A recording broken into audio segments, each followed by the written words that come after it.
They've continued to work and grow and implement their program and are setting the foundation for what they want to get accomplished here over the next couple of seasons. I think one of the most intriguing teams this offseason is the Miami Dolphins. The Dolphins have the capital to do whatever they want. They're competing and building a culture. I believe in team. I would say that. If you want to strive to do something great as a group, you got to work together. You have a plan, you stay true to the plan, you execute the plan. The Dolphins, this is how you turn around a franchise, like this. We're trying to build a team that's going to win right now, and we'll be very aggressive. Welcome to the field, your Miami Dolphins. We're looking for guys who are tough, who are smart, who are competitive, love to play. They have landed some big fish. Love what the Miami Dolphins did. You're trying to build something there. Fitzpatrick throws to the end zone. It is Parker. Darnold never saw the pressure coming, and he's leading. Gesicki wide open. Touchdown. Let's not define and play together, man. Win on three, win on me. 1, 2, 3, win. If you can get a group of young men to band together, to believe in one another, to practice and prepare at a high level, then you'll win ball games. Big man, touchdown, picked off by Bobby McCain.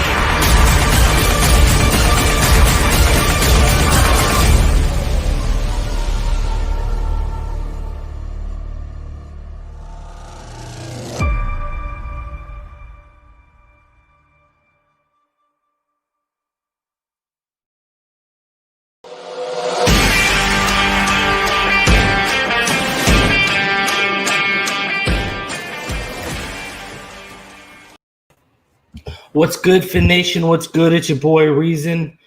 And as always, I'm joined by the Jason Taylor to my Zach Thomas, EMdolphinfan, and we're back for another one. What's good, homie?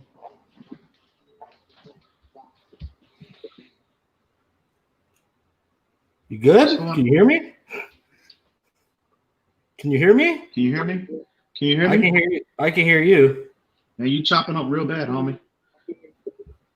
You chopping up real bad, homie. I think that might be on your end, bro.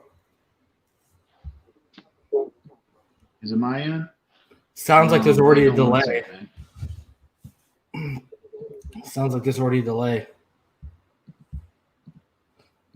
What's good, everyone? Yo, let us know in the comments section. Am I chopping up? What's going on with the feed right now? Y'all let me know.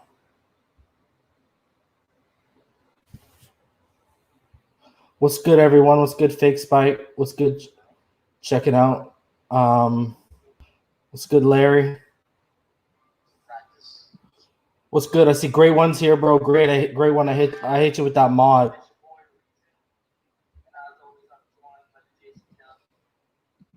Yo, what's good, Darth Vader? Yeah, I'm good. Yeah, I know I'm good. I just actually watched it back. Yo, can you hear me? Yeah, I can hear you, bro. Yeah, you got a delay too. Yeah, that's why. That's the downside of not hardwiring, or being on a phone in that sense, I guess too. What's good, homie? Yeah. Not much, bro. Same old, man. What's going on, Fins Nation? How's everybody doing out there? Yo, what's good, Pyro, Shake Money, Miguel, Angel Hernandez, Marino's GOAT, Darth Vader, Havoc One, Ronnie Grooms, Damian Deese, what's good? Nico, I got your message. I hope you do come on. Ooh, Joe B says he's going to be coming backstage. What's good, Vic? Darth Vader, Dolphin 82. The homie. Checking out. What's good? What's good, Vic? I hope everything's good with the wife. What's good, Gamer God? What's good, Logan Hampton, Big Dick Cheney? What else we got here? El Reezy 941. What's good, homie? Vickin, what's good? Guys, I don't know if you noticed, Josh Fernandez, what's good? We got monetized. Infinite Trauma, what's good? We got monetized overnight. Clemente was the first guy in the chat, so fins up. Tommy Brinkley too. Yeah, I was expecting a couple weeks or 30 days because I ain't even done the Google AdSense application for the channel. But man, we got approved for Google AdSense, and we got approved to the YouTube partner program like overnight, which was kind of crazy. Kind of crazy. I didn't think it would be happening that fast, but it did, man. So it's nuts. It's absolutely crazy. And if you notice, the super chat is officially open, people. So you can now make donations directly through the live stream chat, and you don't necessarily have to make a donation through PayPal, or even join on Patreon. So now the people, oh, what up? They're already starting. What's good? So I see Havoc donated $2. Says fins up. Rhino. Let me put these up here. Havoc, fins up. What's good, homie? Appreciate the $2 donation. Rhino Sith with the let's go. Appreciate the donation, homie. Another $2 donation. Yeah, I see that fake spike. You can't pay. Fake spike with the super sticker. Appreciate that. Just hit that like button. Get us in the algorithm. Yo, man, I appreciate all the love already. The donations coming in, rolling in, man. We appreciate you. Big milestone, because I don't know if y'all know. Man, again, shout out to Dolphin82. Shout out to Nico, the $4.99 donation. Congrats, bro. Thank you, homie. Dolphin82, congrats and clapping his hands with a $2 donation. Appreciate you, homie.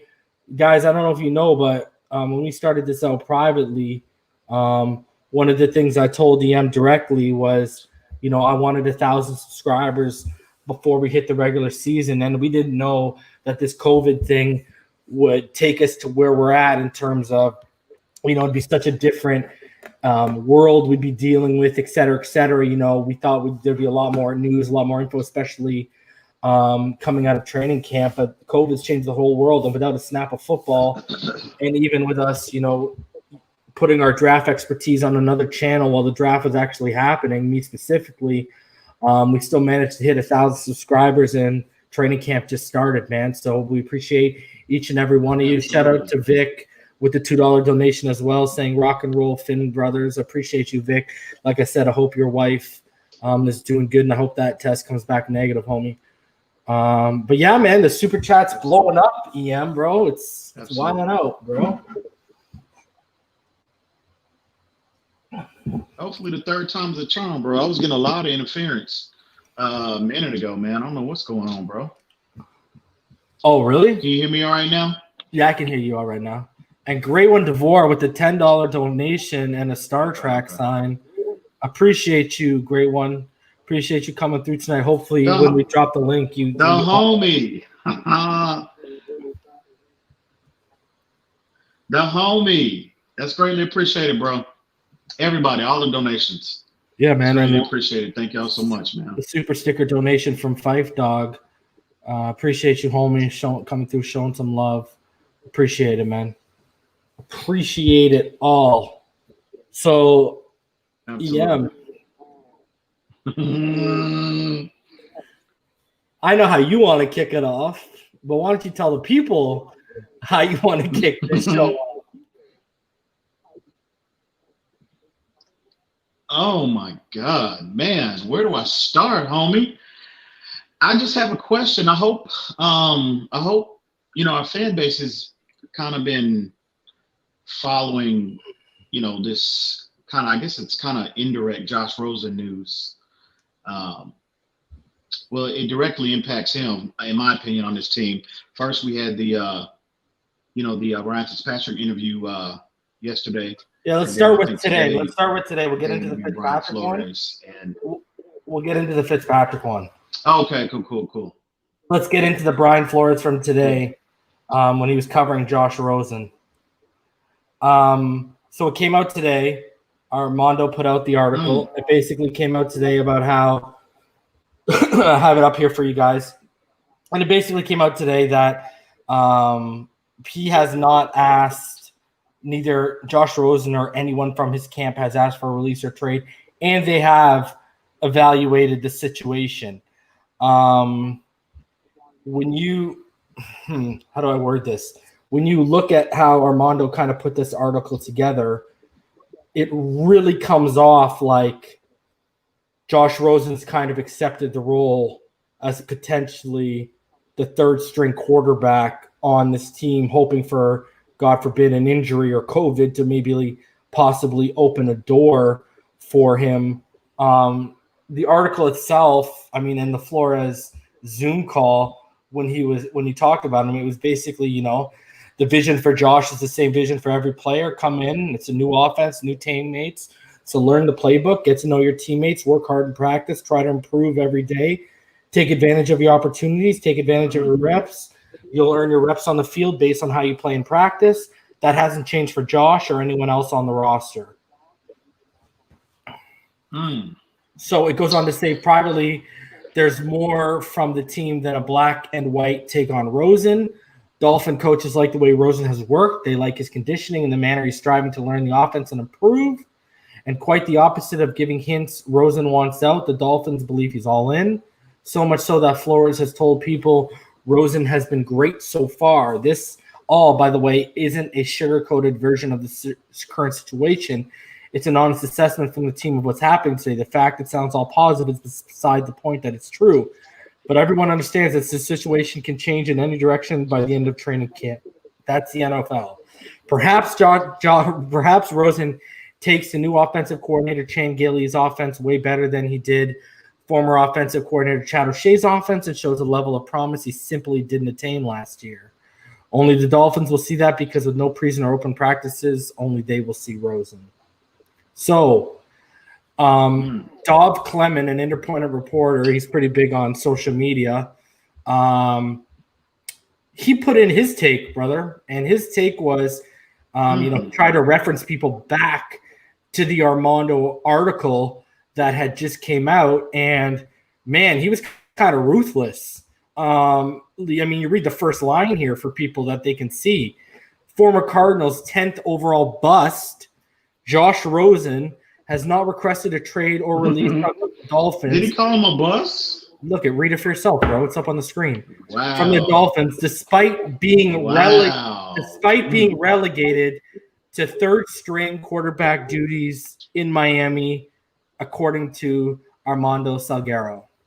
So the takeaway from that article is the same as last year. It's the same thing. It's just being regurgitated. He's got to continue to work and improve on the field. He's got to it's all the same stuff we're spewing. Yeah, he wants to stay here. I mean, that's cool. But the takeaway from everything is if Tua starts and Tua goes down, Fitzpatrick's next up. If Fitzpatrick starts and Fitzpatrick goes down, it looks like it's probably going to be Tua as the next one up behind that. So, I mean, I just got to, Dov was pretty ruthless with the former Cardinals 10th overall bust, and that's a verified NFL reporter saying that. I mean, so we're not the only ones. What's your take on this situation, man? I mean, maybe it turns into that situation where I said where quarantine him, use him as the third string quarterback and just quarantine him in case something happens to Fitzpatrick or Tua. You know what I mean? Just quarantine him. I mean, there you go. I mean, that's the option. I mean, we both know if Tua starts and Fitz and he goes down, whether COVID or whatever, Fitz is in. If Fitz starts and he goes down, whether COVID or whatever, Tua is more than likely in. What's your takeaway and impressions on what Flores said on the Zoom call? Because I know you and I both watched it as well. But what's also your impression about what Armando's article said? Did this guy really call him a bust? Wow, that's interesting. I mean, where I stand is, I'm the same. It hasn't changed one bit since 2 months ago. I've been consistent about how I think what Josh Rosen's role is going to be on this team. According to the article, we haven't even taken Tua hadn't even taken one, snap yet on an NFL field. And already Josh Rosen entering camp as the third string guy. If this information is accurate, it's, it's just not looking good. I mean, we've been consistent about this kid. I think he'll be dealt before. I've been consistent about the fact that I don't think he'll be on this roster come week 1. I think you said you extended to the trading deadline, but I just don't think, Josh Rosen, obviously, it's just coming overly obvious now that, he's not in the long-term plans of the Miami Dolphins. It didn't take, like I said, I was convinced of that, months ago. So this just reaffirms. You know what's funny? What I think, his role is going to be. We didn't need Armando or Brian Flores' Zoom call to basically know this is how it was going to go down. We were saying this after we drafted Tua. Not at all. Not at all. Not at all. Not at all. So we've been consistent. We've been consistent about this player and his plans, where he fits in in terms of the long-term plans of this team. I just don't think he has a once they selected Tua Tagovailoa number 5 overall, that solidified everything for me. And I think, again, I don't think he'll be on this team week 1. You think you extended that deadline to the trading deadline? Maybe. I might be wrong. Maybe not. But I don't know what people, what more information, what more evidence do you possibly need, for all these people that are hanging on to the hope that Josh Rosen is going to somehow flash and turn out to be our quarterback or whatever. I just don't know what more evidence you need. It's becoming overly obvious that Rosen is not in the long-term plans of the Miami Dolphins. So I think I would rather, me personally, we've been, so I remain consistent about this player. I would hope that the Dolphins move on away from him as soon as possible because, again, I don't want anything to potentially, make Tua's transition to the NFL. I don't want anything unnecessary. I don't want anything else. I want his transition to our team and to the NFL to be as smooth as possible. In this situation with Josh Rosen, according to the reports, and again, I don't know him from a can of paint, but according to the reports about his attitude, about his lack of work ethic, and about his sense of entitlement, I don't want that dynamic in that quarterback room to be disrupted. And you see, according to Ryan Fitzpatrick, out of his own mouth about how he and Tua, we'll get to that shortly, but he talked about how he and Tua just hit it off from day one. So the quicker they move off from him, the better off I think that situation, that quarterback room will be. Yeah, because one thing I wanted to even show people today, and I want people to watch this video. Now, I made a facetious tweet about it, about how Tua is a leader of men, but I want people to actually watch this because you're going to see wind sprints, guys. And we're talking about a guy who's 8-9 months removed from a catastrophic injury. Not only does he win the wind sprints out of the quarterback job, and not only does Josh Rosen finish last, but Tua literally, I want you guys to watch Tua. As he turns around and starts walking back towards the other way. It just, when you watch the video, for some reason, it's like manifest destiny. He starts walking away, and then the whole team turns behind Tua and starts walking behind Tua by about 2 or 3 steps, and Josh Rosen is the last one to turn around. It's like, it's just one big coincidence. I get that, but it's just such a picture of what this is going to really end up like, where you got the guy who's been known as not really a galvanizing leader, and Josh Rosen, he's in the back. Tua, who's known as a galvanizer, turns around, and all of a sudden the rest of the team just happens to turn around by coincidence, and they start following them. So we want to show this video just to, and I mean, this isn't like, don't read too deep into this. I'm just telling you guys, it's kind of hilarious to me that I watched this and I was like, wow, even when they're not trying, it ends up the way we have pictured it. So I'm just going to show this quickly for those who haven't seen it.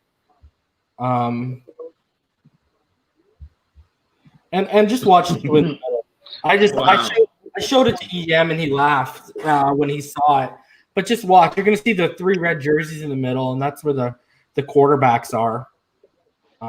So as you can see, Tua wins, Fitz second, and then look at everyone's turned around, and there's Fitz, and there's Josh Rosen in the back, and there's Tua leading the whole team.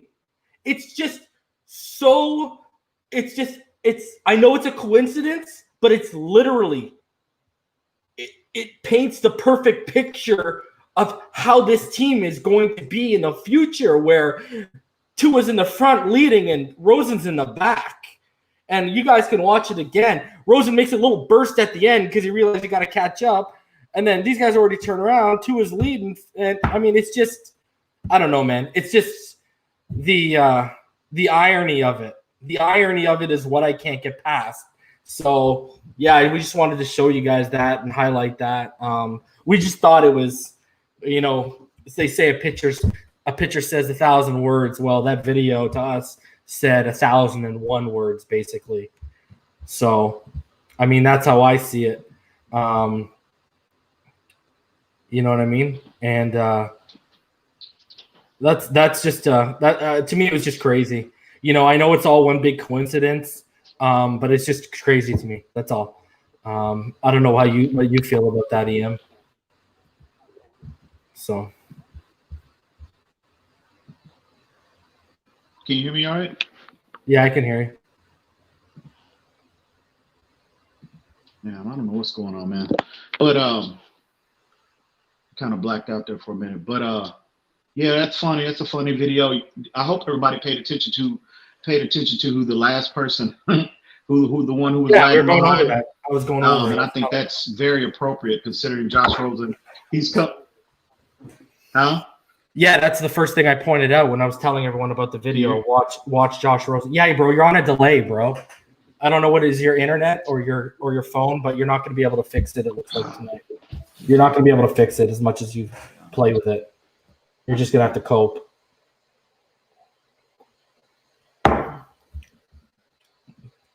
Did this guy actually just back out when I told him he ain't going to fix it? Bro, you're not going to fix it, EM. That's your internet. So keep rolling with it. You're not going to be able to back out 10, 15 times. I don't know what to tell you, brother. And that's why you got to hardwire or run off of a computer, not running Wi-Fi off your phone. Yet another reason why. So I'll wait for him to come back, and then we'll get into we'll get into a couple more topics here. I got a couple more news things before we get into the main topic. So what's going on, everyone? A donut never looks good as a regular tire, but I'm glad you can't lead from the back for sure.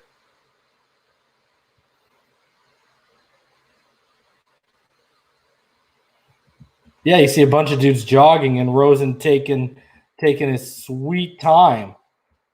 I mean, where's the pride? Right? You're letting the guy who's 8 or 9 months removed from a catastrophic injury not only beat you in the wind sprints, but then turn around and basically be the first one back to the other side. Like, where's the pride, bro? All I know is if that was me with Rosen, I would have never let that happen. Are you kidding me?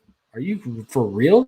I would have never let that video come out like that, man. I would have made sure I at least tied him when I hit that finish line. I ain't trying to. Man, this guy's 8 or 9 months removed from that. That's not a good look, man. Yeah, let's bring on the planet. What's good, Aquavision? I see you. So another thing that happened recently too, guys, was we had our boy Tua finally graduated, and I made a little bit of a joke tweet about it, but Tua himself graduated from the University of Alabama, and I believe it was in communication studies in a virtual commencement ceremony on Saturday morning. So, guys, I made the crack and I stick by it. Already, based off of his degree, Tua can probably communicate pre-snap and in the huddle better with our offensive line than Josh Rosen ever could. Holla at me. So that's just based off the degree. I didn't know if anyone had seen that. So just holla, just shout out to Tua for getting that done, because so many just go get that paycheck and don't get that piece of paper and just let it go by the wayside. So shout out to our quarterback for being extra responsible, extra mature, and going getting that done. What's good, Foxton around? I see you. Yeah, basically, Havoc. That's basically what the deal is, man. And then continuing on here, guys, I want to give a shout out to Curtis Weaver. Curtis Weaver, not only is it his birthday today, guys, but if you go a couple days ago, Boise State named him the male athlete of the year. So an early birthday present for our highway robbery of a draft pick in the 2020 NFL draft, Curtis Weaver. So yeah, Phinside the NFL, Fin Nation, we want to send not only a happy birthday out to Curtis Weaver, but congratulations on being Boise State Athlete of the Year. Man, that's incredible. Absolute beast. I've been banging the door for you since October when people were salivating over AJ Epinesa in the top 10 of the draft. I was sitting here saying, yo, forget AJ Epinesa. Curtis Weaver is where it's at. And for that to happen, that's a beautiful thing. So shout out to Curtis Weaver for adding another accolade to the resume and also for celebrating his 22nd birthday this year. More life to you, and I hope it's your best year yet, because I mean, Dolphin fans can benefit for that for sure. What's good, homie?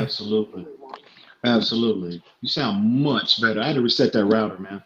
Yeah, so, cool. You sound much clearer now. There's no interference now. Yeah, it doesn't sound like there's a delay either. Well, a slight, but not much. But yeah, shout out to the homie Curtis Weaver. Looking for big things from you, my friend.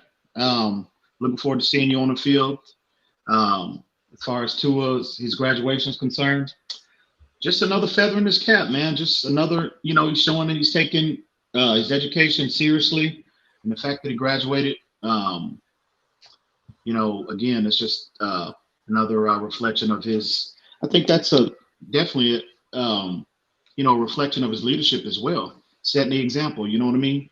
Taking his education seriously, and we do believe that that'll carry over to the football field as well. So, kudos to him, and just proud of him, man. It's all about the field now, baby. It's all about the field now. So before we get into Tua and Fitzpatrick, the roster moves today, and also the Preston Williams update, let's quickly go over NBC, specifically Mike Florio on Pro Football Talk. They did their rankings for the preseason for the NFL, and they had us we weren't dead last, guys. Hurrah. They had us ranked at 26th, and it says here the main highlights from the discussion of Miami seem to be rooted in how well the Dolphins did to embrace their team identity. Based on what Brian Flores' background would suggest, the team will look like once complete, and whether or not the Dolphins will have the answers needed to set rookie quarterback Tua Tagovailoa up for success. Florio also refers to the selection of Tagovailoa as an owner's pick, suggesting that the impressions from around the NFL of the Dolphins owner Stephen Ross got involved to help steer Miami's critical quarterback decision. How much truth there is in that statement is yet to be determined, although in good time we'll probably continue to hear more of how Miami's decision came to be, for better or for worse. But Tagovailoa, at the very least, has an offensive situation with Chan Gailey that will make him – where have you heard this, guys? Where have you heard this from before, guys? Will make him feel comfortable with getting the ball out of his hands quickly, a point made through the discussion to acknowledge that Miami continues to do the right things to set the team up for success. So if you basically put it into a box, he ranked as 26th, but 26th as a team that's with an upward trajectory. You know what I mean? He didn't rank us as 26th and they're on the way down. He said we're 26th with basically an upward trajectory with the players we're bringing in and the coaching staff we have. What are your thoughts on that, EM? No. Very encouraging to see us not rated 32nd, like some media outlets had us, it has had us ranked this offseason. But again, I agree with it 100%. I think we should be where we're at as a team. I know we still haven't taken the football field yet, but I think with the talent that we've acquired through the draft and free agency, I think we're a little higher than that 26 ranking. But again, anything is better being ranked than the last in the league.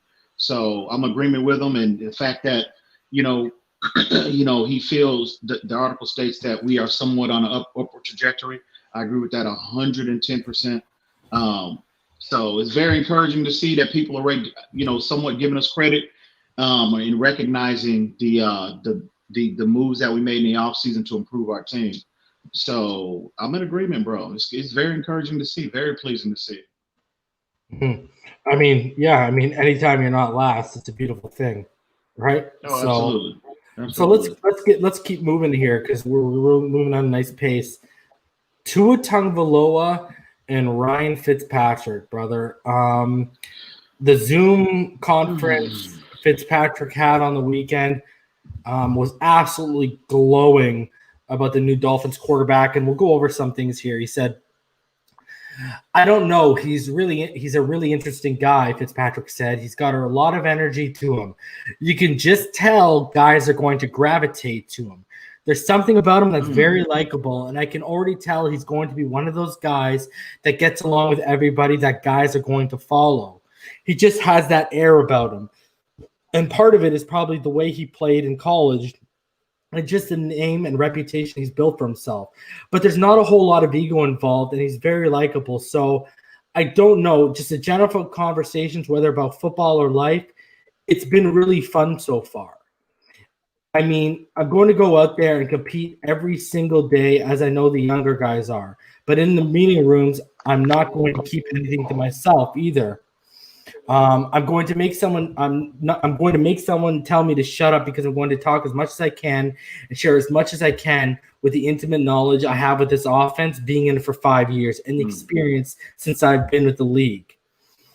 So basically, I mean, he goes on here to say, I'll find the exact quote, and Jesse Davis even talked about Tua. He said how it works, how he presents himself in the building, and how he shows Fitz that he's willing to learn and not be like, hey, this is my spot or something like that. It's very nice to see a young star like that come in and be ready to work. And that's what Jesse Davis said. But I will say here, and this is the key thing I want people to realize here. This is what Fitz said, guys. So this is why, I mean, Fitz already let us know Josh Rosen was third stringer before Armando put out his article. I don't know how much time it will be before Tua is in the lineup, he said. I know I am the placeholder, and we've already had that conversation. I told him I'm going to do the best I can to lead this team and win football games while I'm out there. And whenever it is that Tua gets his chance, whether it's early or late or whenever it is, I'm going to be his biggest cheerleader. I think I have a unique perspective just from the career I've had, and I was excited they drafted him. I mean, he tells you right there, EM. Not only does he say, I know I'm a placeholder, he says we've had that conversation. The fact that these players are so vocal, Jesse Davis, Ryan Fitzpatrick, they're so vocal about Tua, is telling to me. Again, we talked about all the other issues about Josh Rosen, but the fact that they're so vocal, they're basically telling you it's a foregone conclusion. Tua is the man. It's just a matter of when. You know what I mean?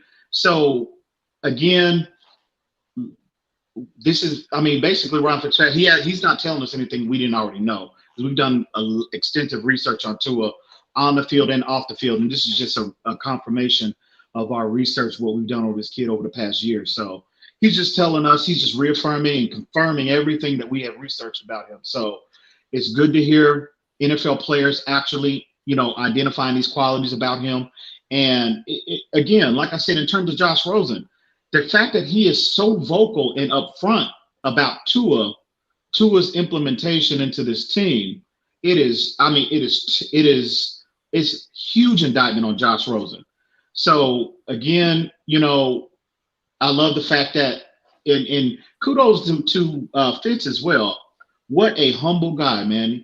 Now you know why. What have I been saying? What have I been saying for about 6-7 months, EM? Haven't I been saying since the season ended that I want him to basically, because we were already on the preface that we were going to draft Tua, me and you. So what did I say on the other platforms? I said, I want them to draft Tua. I want him to mentor Tua. And then when he retires, probably after this year, I want them to hire him as the quarterback's coach, put him in the coaching staff, and start moving him up and start acclimating him and make him a piece in that room.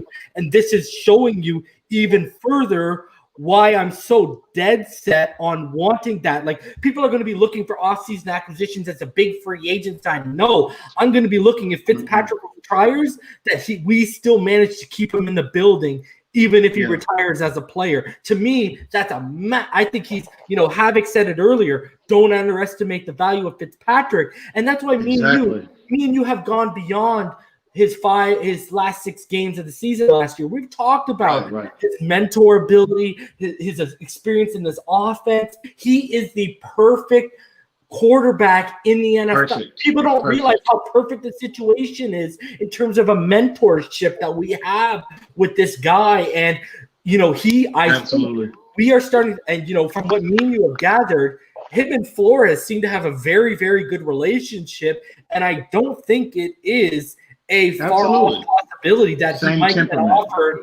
might get offered a coaching position when he hangs them up. They all have this, it's the same mindset, same vision, same temperament.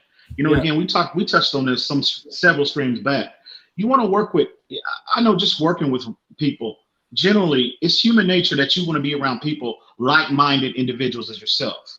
And so it just seems that Chris Greer, starting with ownership, Chris Greer, Flores, on down to Tua Tagovailoa, it just seems like they're in alignment. And it seems like everything is shaping up to be as perfect situation as you could possibly get. So, yeah, man, it's a very, again, like, kudos to Fitzpatrick. What a humble, a 15-year veteran with that level of humility. You know what I mean? It's telling about that man's character. It speaks volumes about his character. So, yeah, man, it's very good to hear that. You know what I mean? And again, the fact that, do you recall when we acquired, quick question, do you recall when we acquired Josh Rosen last year, do you recall anybody being this vocal about him, about his, on the field or off the field? I mean, you want my honest opinion? Nothing. You want my honest opinion, EM? This guy's been in, he was allowed to come in a month ago to right, because of the injury. Injured players were allowed to come in a month early. Right. And since June. So he's been in the Dolphin facilities since, let's say, mid-June, and he already seems like he has a better relationship with Fitzpatrick than Rosen does, bro. Than Rosen. I agree. Even the coach, bro, the coaching staff. And you know what again, this is just a confirmation of what we already knew about him. I don't want to read too deep into it, but for Jesse Davis to say what he said, maybe it's not a far-fetched. That's what I'm saying. Maybe it's not a far-fetched belief that Josh Rosen walked in the building last year and thought, "This is my job. Who are you?" So yeah. Definitely. Jesse Davis has only been with the Dolphins at a professional level, so he's got to be comparing Tua to someone. No, definitely. And I think indirectly, this is all pointing back to Josh Rosen. All of what he's lacking. This is just highlighting everything that Rosen doesn't have in a quarterback. That what he doesn't have for that position, to be successful for that position. You know what I mean? So, again, man, this is a huge indictment on Josh Rosen. Again, I just hope we could just eliminate this. I just hopefully they move off of him sooner rather than later, man. It's just it's over. I don't know what people need, all these Josh Rosen supporters. I don't know what more information. I don't know what more confirmation you need. I mean, really. So we'll see how this, this story unfolds. Aquavision with the $20 donation. Good show, Reason. Congrats on 1K. Keep up the good content. Wow, appreciate you, homie. Appreciate you. Shout out to your homie. And guys, man, because the donations are crazy right now. Yo, smash that like button. Subscribe if you haven't. We're over 1,010 subscribers right now, so we're on that way to 2K, and we'll be doing another giveaway when we get there. If you don't want to donate through the super chat, paypal.me/Finside. I know they take a lot less off the top than YouTube does. And then if you want to just become an Finside the NFL Patreon, www.patreon.com/Finside the NFL. And that said, I want to do what I do every episode. I want to shout out all of our Patreons because guess what, EM? At the end of last show, we ended up getting yet another patron. So I want to shout out. We have a total of 9 patrons right now, which, I mean, you go look at some of the bigger guys, they've only got about 18, 19, 20 themselves. So we appreciate you guys. So we got Infinite Trauma and Rhino, who were our inaugural patrons. Fake Spike, Shake Money, Joe B. And then we got, of course, KA All Day. We got Roman Casillas. We got Seth, and our newest patron who joined the $10 level, Mr. 2-Bits. Shout out to you. So yeah, man. To you. We love it, man. Shout out. Go ahead. A shout out to everybody that the Patreons, people that donate, everybody that shows up every week. Again, shout out to everybody. It's greatly appreciated. All the love and support, and we will definitely keep doing what we're doing. Yeah, man. And like, if you can't donate, that's cool. All you got to do is smash the like button, help the algorithm, and subscribe. That's it, man. That's 2 clicks of your time. Is all we ask. And man, we appreciate, just even if you're lazy and don't want to do that, we appreciate the fact that you, even if you're that lazy and don't want to do that, took the time and the effort to come onto YouTube and hang out with us for a little bit. So either way, man, the views, whatever, it doesn't really matter. And as y'all guys will notice when you go back and you watch our videos now, I'm just forewarning you guys, you're going to be seeing ads. So I was going through a couple of our videos today, and the ads are in full effect. So yeah, man, appreciate all of you for getting us to the point where we can actually monetize our YouTube channel, man. It's just mad love, man. We appreciate each and every one of you guys, man. Everyone has made a donation tonight. So let's keep it moving here because we want to get to the main topic, and we want to open the floor up for each and every one of you guys. And while I got you guys here and I'm still doing plugs, I want everyone to lock it in. Monday, August 10th, 9 p.m. Eastern, 8 p.m. Central Time, we are going to have on both Paul and Brian Catt from On the Phinside with me and EM. We're going to be talking pigskin. We're going to be talking Dolphins. You're not going to want to miss that show. That's a week from today, 9 p.m. Eastern. Make sure y'all tune in. We've hammered it out. It's going to be a beautiful thing. So make sure you guys don't miss that out. It's going to be a really good show, man. And if none of y'all know who they are, go over to them, subscribe On the Phinside with an F. They do great work, man. Me and EM been listening to them for a couple of years, so we're really excited to talk shop with those guys. Absolutely, can't wait for that one, man. It's gonna be a real treat. All right, man. So we got 2 more news items we'll go through here. So today, the Miami Dolphins were awarded Picasso Nelson Jr. off waivers from Indianapolis, yet another speedy corner that they've added to their bunch. They've also activated Jerome Baker off the reserve COVID-19 list, and they placed, and notice what they listed him as, running back Malcolm Perry on the list, the man who is 10 pounds lighter than Matt Breida, listed as a running back. So your thoughts on this, EM, specifically on Picasso Nelson? I just think this signing, he's another undrafted guy. Extremely talented, very fast. I looked him up earlier before we went live. And, I mean, this kid, tons of speed, 4.41, 4.42 guy. I think he's about 5'11", 5'10", 5'10 and a half, 5'11-ish. So he's got good size. I just look at this signing, just another, to quote the late, great Jeff Ireland, just picking up another acorn to see, if they can find something. I mean, kid might have something, but again, he fits the profile that obviously, based off the players that they have brought in, he fits the profile in terms of his speed. So yeah, I mean, why not? I mean, he was waived. The Colts put him on waivers, and obviously we rewarded him. And it's just just kicking a tire and see what you can find. Hopefully, we can strike gold with this kid. Hopefully, maybe not, but we'll see how that unfolds. But another cornerback, fast, extremely talented guy, and we'll just see how he fits into, or if he can carve a place on this team, on the depth chart for him. Yo, Havoc, totally off topic, but I'm sure what happened with Bobby Schmurder and why is he trending right now? Did he get out? Let me know in the comments section because I'm actually interested in that. Because we all know why he got locked up.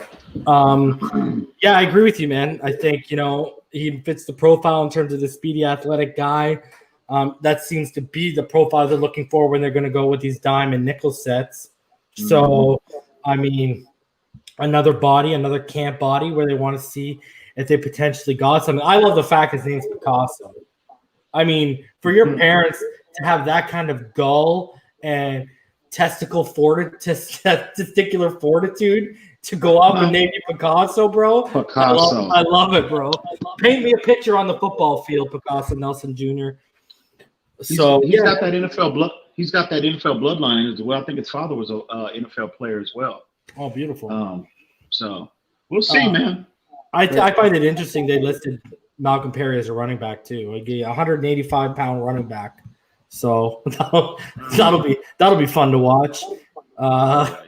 You got to put on at least 10 pounds, so or his body ain't gonna be able to take an NFL season.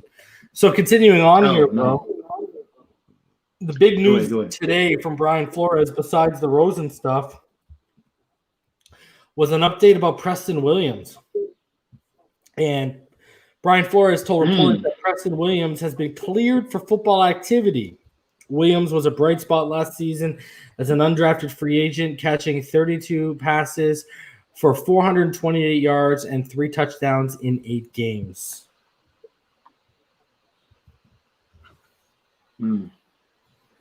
Very encouraging.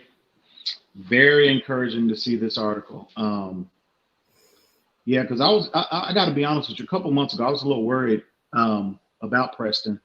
How his rehabilitation process was going, because there was no information out there about him.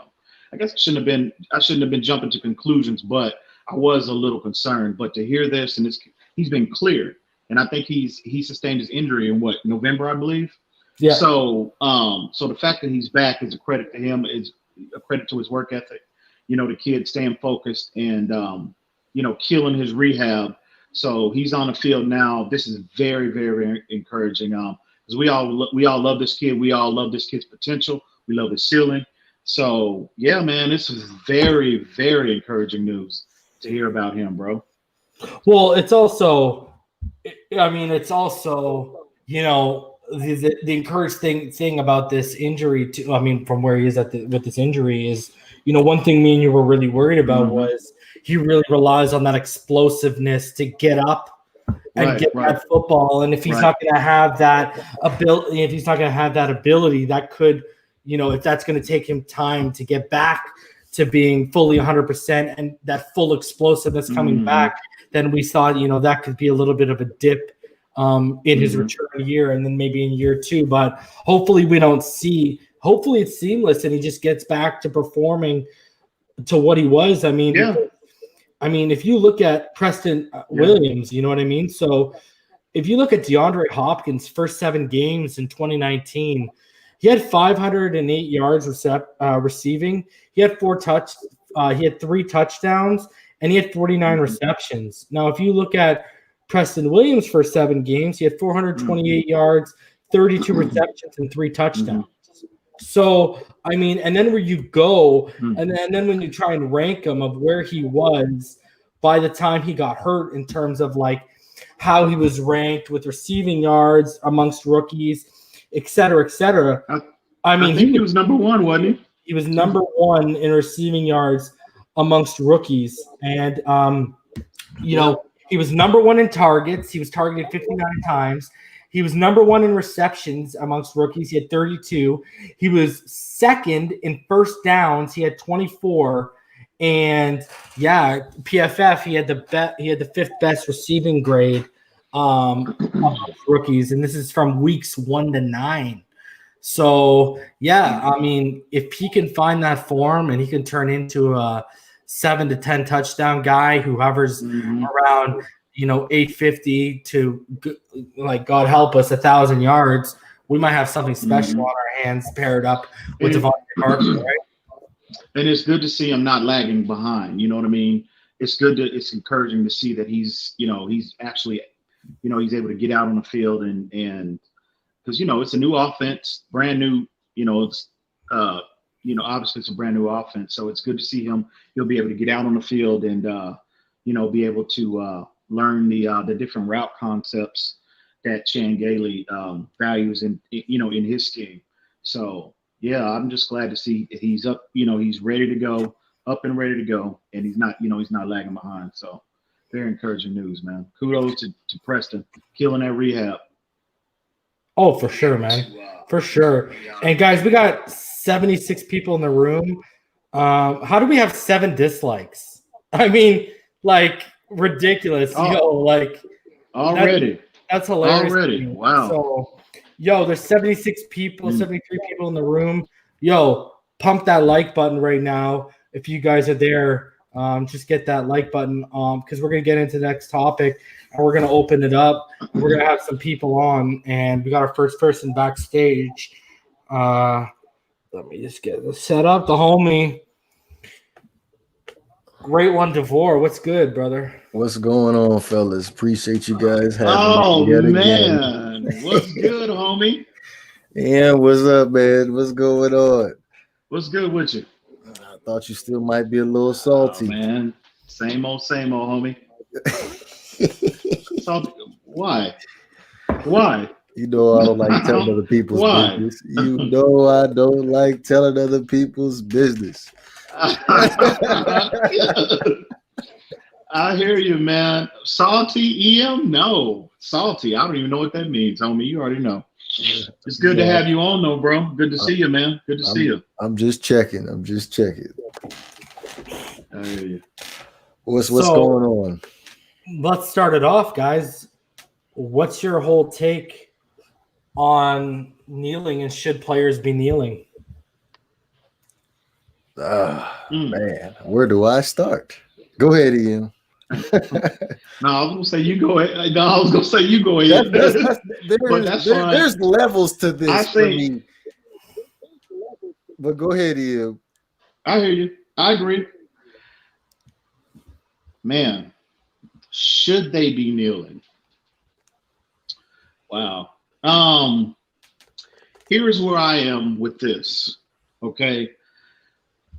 In terms of the message, okay, where all this started from, the message was about, racial oppression, mass incarceration, police brutality towards, minorities in this country, criminal justice reform, et cetera, et cetera. I didn't, in the beginning, I didn't necessarily agree with, Colin Kaepernick using the NFL platform to bring awareness to this particular issues. I thought this was more suited. This battle needed to be fought downtown. And what I mean by downtown is at the police departments, courthouses, take it to your local, your local law enforcement, et cetera, et cetera. I just didn't, and I still don't think the NFL is a platform for that because it's not, so with that being said, I get and I understand, there's not a bigger platform in the world than the National Football League. So I get why Colin Kaepernick, he chose that route of kneeling and bringing and using that platform to bring awareness to these issues. However, in terms of should players be kneeling, I think that's relative to each individual. Okay, because the flag, the United States flag might mean something totally different to each individual. It might mean something totally different to me. It might mean something totally different to you. It might mean something totally different to my next door neighbor. So I don't think if they want to kneel, if players choose to kneel and they want to use that, they want to use that route to continue to bring awareness to this particular issue, I don't have an issue with it, because at the end of the day, bro, this is America, and we have that right to freedom of expression. So I have family members that are in the military. When Colin Kaepernick, back in whenever it was, 2015, 2016, whenever it was, he took his initial kneel, and this became, this whole issue went viral. Okay. All right. Peace out, DM. That was fantastic. Okay, so let me just give me my opinion, because I'm the lone white boy up here.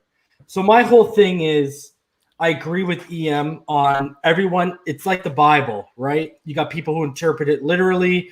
You got people who don't interpret it literally, et cetera, et cetera. Everything is open for interpretation when it comes to the flag. I mean, you have people who are former military, current military, who says it doesn't bother them. You got people who says it does bother them, and usually, no offense to those people, the ones that usually say they bother them are the ones that are, how do I say this? They're the ones that are continuously fighting for,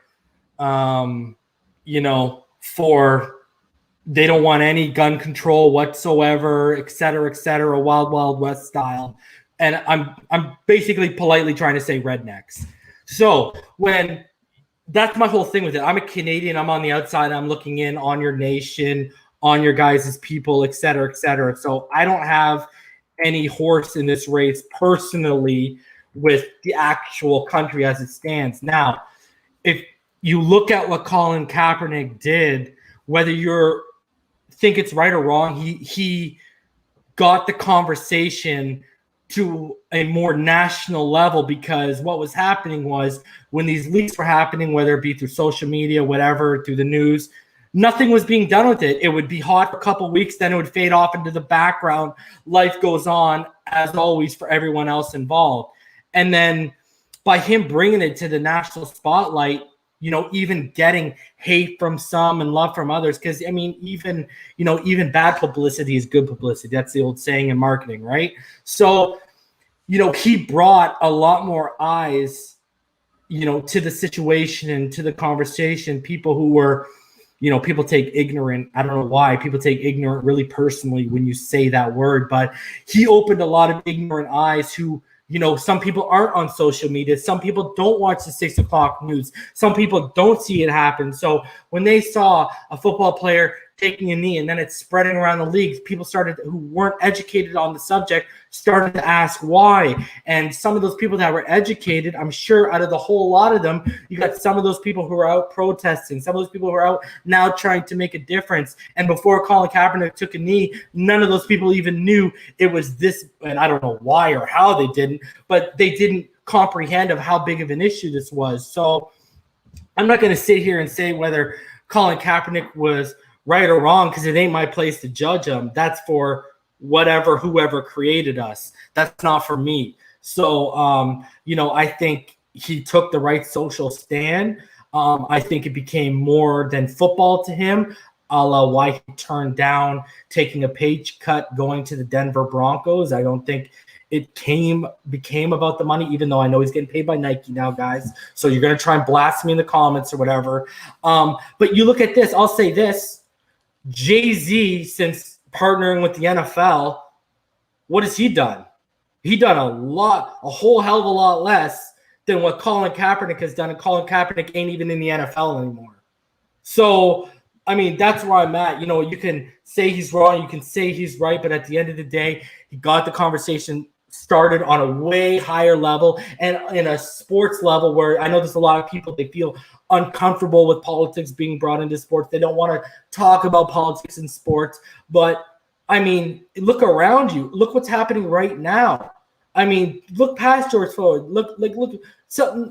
The whole Breonna Taylor thing isn't even like they're not even paying attention to it like they did with George Floyd. They're sleeping on the whole Breonna Taylor thing, man. So like, you look at what Colin Kaepernick tried to do. Everything comes down to intent. Okay, my wife is Muslim. My wife, I've read the Quran. The Quran, a lot of it comes down to intent. What's your intent when you try to do something? And the intent for Colin Kaepernick was to start the conversation on a wider, more broader scale and put it in your face. He did that. He accomplished it. And I think he, over the past couple of years, is one of the reasons why now you see this George Floyd stuff didn't go away overnight. Breonna Taylor, even though nothing's happening, it's not going away. And, and now you have, you look at what's going on in the world right now. It's not just African Americans going out and protesting. It's every color standing together and saying, yo, this isn't right. And, again, I attribute it back to it became on a way more national scale by what Colin Kaepernick and a lot of these players did, whether right or wrong. And, you guys go look at the prison system itself. The prison system itself, the way it's privatized, it's basically a business. And then you go look at the numbers of African Americans. Like, it's not even close to percentages. It's ridiculous. And there's clearly systematic racism at play. You do not have to be Einstein. You do not have to be conspiracy theorists. You don't have to be any. And it happens up here, guys. I mean, I got a story. One of the guys, quick story. One of the guys who was in my wedding party, he's from Kingston, Jamaica. He moved over here when he was young, just like my friend from Montego Bay that I mentioned a couple of streams ago. Moved over here when he was young, et cetera, et cetera. Anyways, he went down to Niagara Falls on the Canadian side. He left the club. He got pushed out of the club by a bouncer down the stairs and he fell. 2 police officers were standing there. They started laughing at him. He looked at him, and my boy is the type, he'll tell you, he's transparent, he'll tell you exactly how it is. He turned to them, he said, why are you laughing? Why are you laughing? Isn't your job to serve and protect? Turned away, started walking. You know what happened? Those 2 police officers followed him. They tackled him halfway down the street, and they put him in the can for the night for disturbing the peace. All right? So it happened. I mean, same guy, man, gets pulled over by a police officer in the summer. All he's got like a 98 souped Honda Civic. All he's doing, he's driving down the street, window down, music blaring, arm out the window, seatbelt on, following the road the rules of the road, gets pulled over by a Caucasian officer. And he asked the Caucasian officer, why did you pull me over? And you know what the Caucasian officer said to him? Random license and insurance check. So, I mean, guys, you got to go to New York. I mean, go look what they did with the whole frisk, that whole frisk policy that they had in place. The percentages right there, I believe over 80% of the people, the stop and frisk, who were being hit with stop and frisk, over 80% were either Latino or African American in the heart of New York. So this happens everywhere. Change needs to happen clearly. And this is the perspective of a Canadian on the outside looking in on what you guys have going on. And another quick little story. I went and saw a psychic in 2011. And that psychic told me that we were going to start to see a race war that rivaled the 50s and the 60s start in the U.S. And that was 2011. And I will just say this without getting into detail.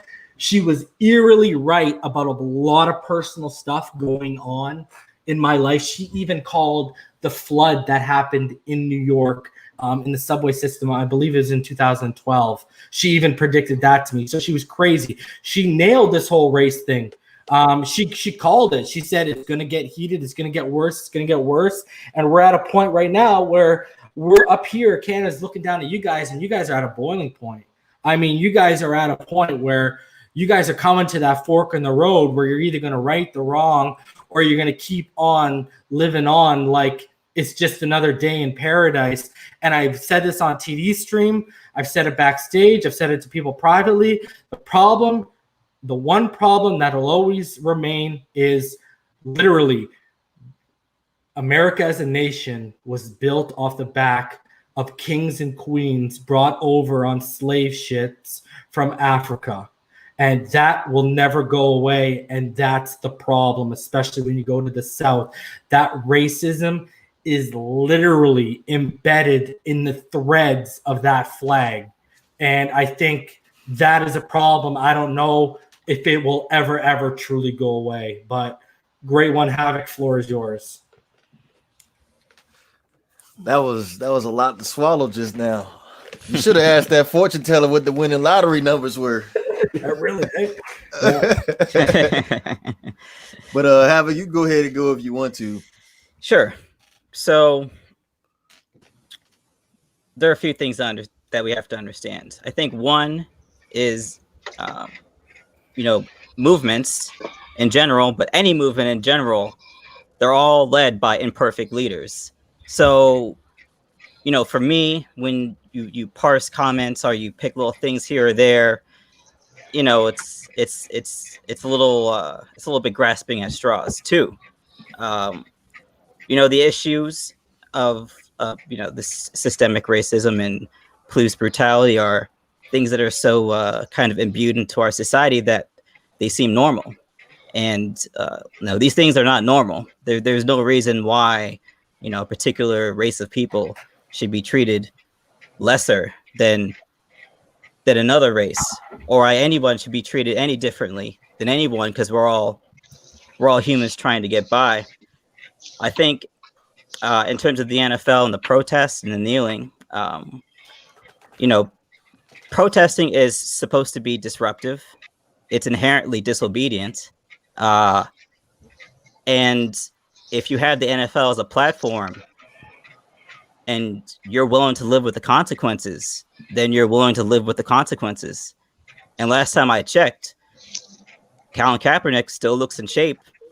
Meanwhile, you got guys like Josh Rosen out here cashing checks. So we have to understand. We have to understand that, yes, race is a factor in everything, all parts of society. And there is inherent privilege in saying, I want it separated from something else. There's inherent privilege in saying, I don't want this part of society represented, or the views of a people represented on a platform that I watch for something else. Protests are inherently disruptive. You're going to see it whether or not you'd like to see it or not. You're going to see people marching down the street whether you'd like to see them or not. So you have to understand that they have a message. And if you're going to parse hairs, you're going to grasp at straws about the imperfections of the leaders, then you're going to miss the message. And you're not going to we're at a point where we have to learn how to listen empathetically. We have to be able to display the ability to hear people living in circumstances that are not of our own. And we have to understand that they are not lying when people say that when a police officer pulls them over, they fear for their life. They're not lying when they say these things. Totally agree. We have to understand that if we do not directly encounter these problems, if we do not focus our attention, if we do not move in a direction where we can have honest dialogue and have adult conversations, and we don't engage in we try not to engage in bomb throwing or characterizations, but respectfully telling the truth, then maybe we can make some progress. But until that day comes, it's going to be very hard. It's going to be very, very hard to actually see a future where we can all kind of get on the same page. Because when I look at the youth, they seem to be on the same page. They don't seem to have the problems that the adults have when it comes to race. So, I think as a country, but just also as a society, we need to understand that no one's going anywhere. The black people aren't going anywhere. The white people aren't going anywhere. Spanish, Asians, gay, you name it. No one's going anywhere. So we have to understand that we all have the same rights. We all have the same freedoms, and freedom is a two-sided coin. So it applies to things you agree with, things you disagree with.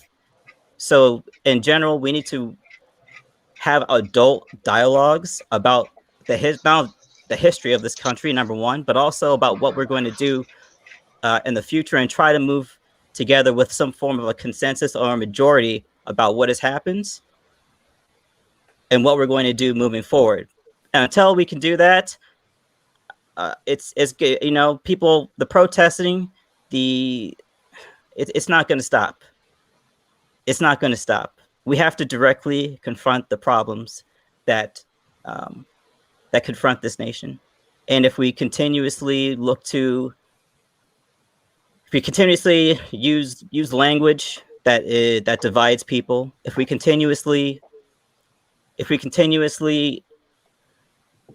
try to mischaracterize, try to apply labels to people and strip them of their humanity, then it's going to be very hard. It's very hard to have a conversation with someone you don't respect.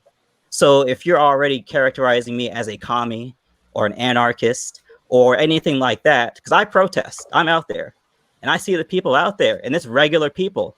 It's regular people. These aren't, you know, crazy, you know, whatever, coming out the woodwork. These are regular people working jobs like everyone else. So until the day comes where we can actually sit down and have an adult conversation, things are going to change. And, well, perhaps that is the destiny of this country. I hope it isn't, but perhaps it is. And I'll end it on that. Go ahead, grade one. You know, I took a serious thought into the whole Colin Kaepernick situation. Probably after when I started seeing high school players kneeling. And one of the things I really want to emphasize on, I want people to actually know what the cause is before they end up doing something that they really don't even know what they're doing. That's number one. But probably after the George Floyd situation, it actually did bring attention to everybody's what's the word I want to use? Well, basically bring attention to America, to be honest with you. Mm-hmm. And there's basically at this point, there's no other way to bring in the attention to on a broader scale than actually kneeling during the national anthem. Because I to be honest with you, I was like, nah, we can't be doing this, because everybody says the national anthem. That's from kindergarten all the way up to middle school to high school. You are required to say the national anthem. Stand up, hold your right hand to your heart, and say the national anthem. Now, there's not one American in America that does not know the national anthem. But again, for this message to get across, because I've been a victim of being put in situations where I possibly could have gotten arrested. So at this rate, the only way you could do it is you just gonna have to affect it on a broader scale. As far as the NFL is concerned, you got to hit them pockets. As far as the owners, you got to hit the pockets, and that's how you get their attention, hitting them pockets. EM, did you share that story about the African American who got into that car accident, drinking and driving, and then the Caucasian sheriff, the Caucasian police officer? Yeah, well,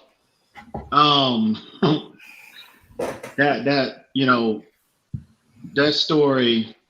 See, before I got cut off, man, I wanted to say, I would kind of finish up what I wanted to say before I share that. I'll share that story, but I just wanted to say, in terms of like the NBA, the NFL platforms, I didn't necessarily agree that was the arena that these particular issues should have been brought in, but I understood, because again, these are like the biggest platforms in the world. So what other way you can bring the most awareness to a situation, is to kneel, on these platforms. So I get that. I don't necessarily agree with it, but I get it.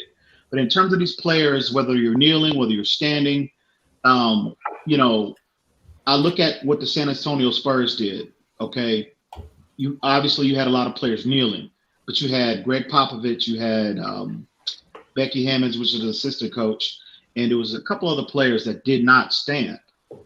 Okay, did not kneel.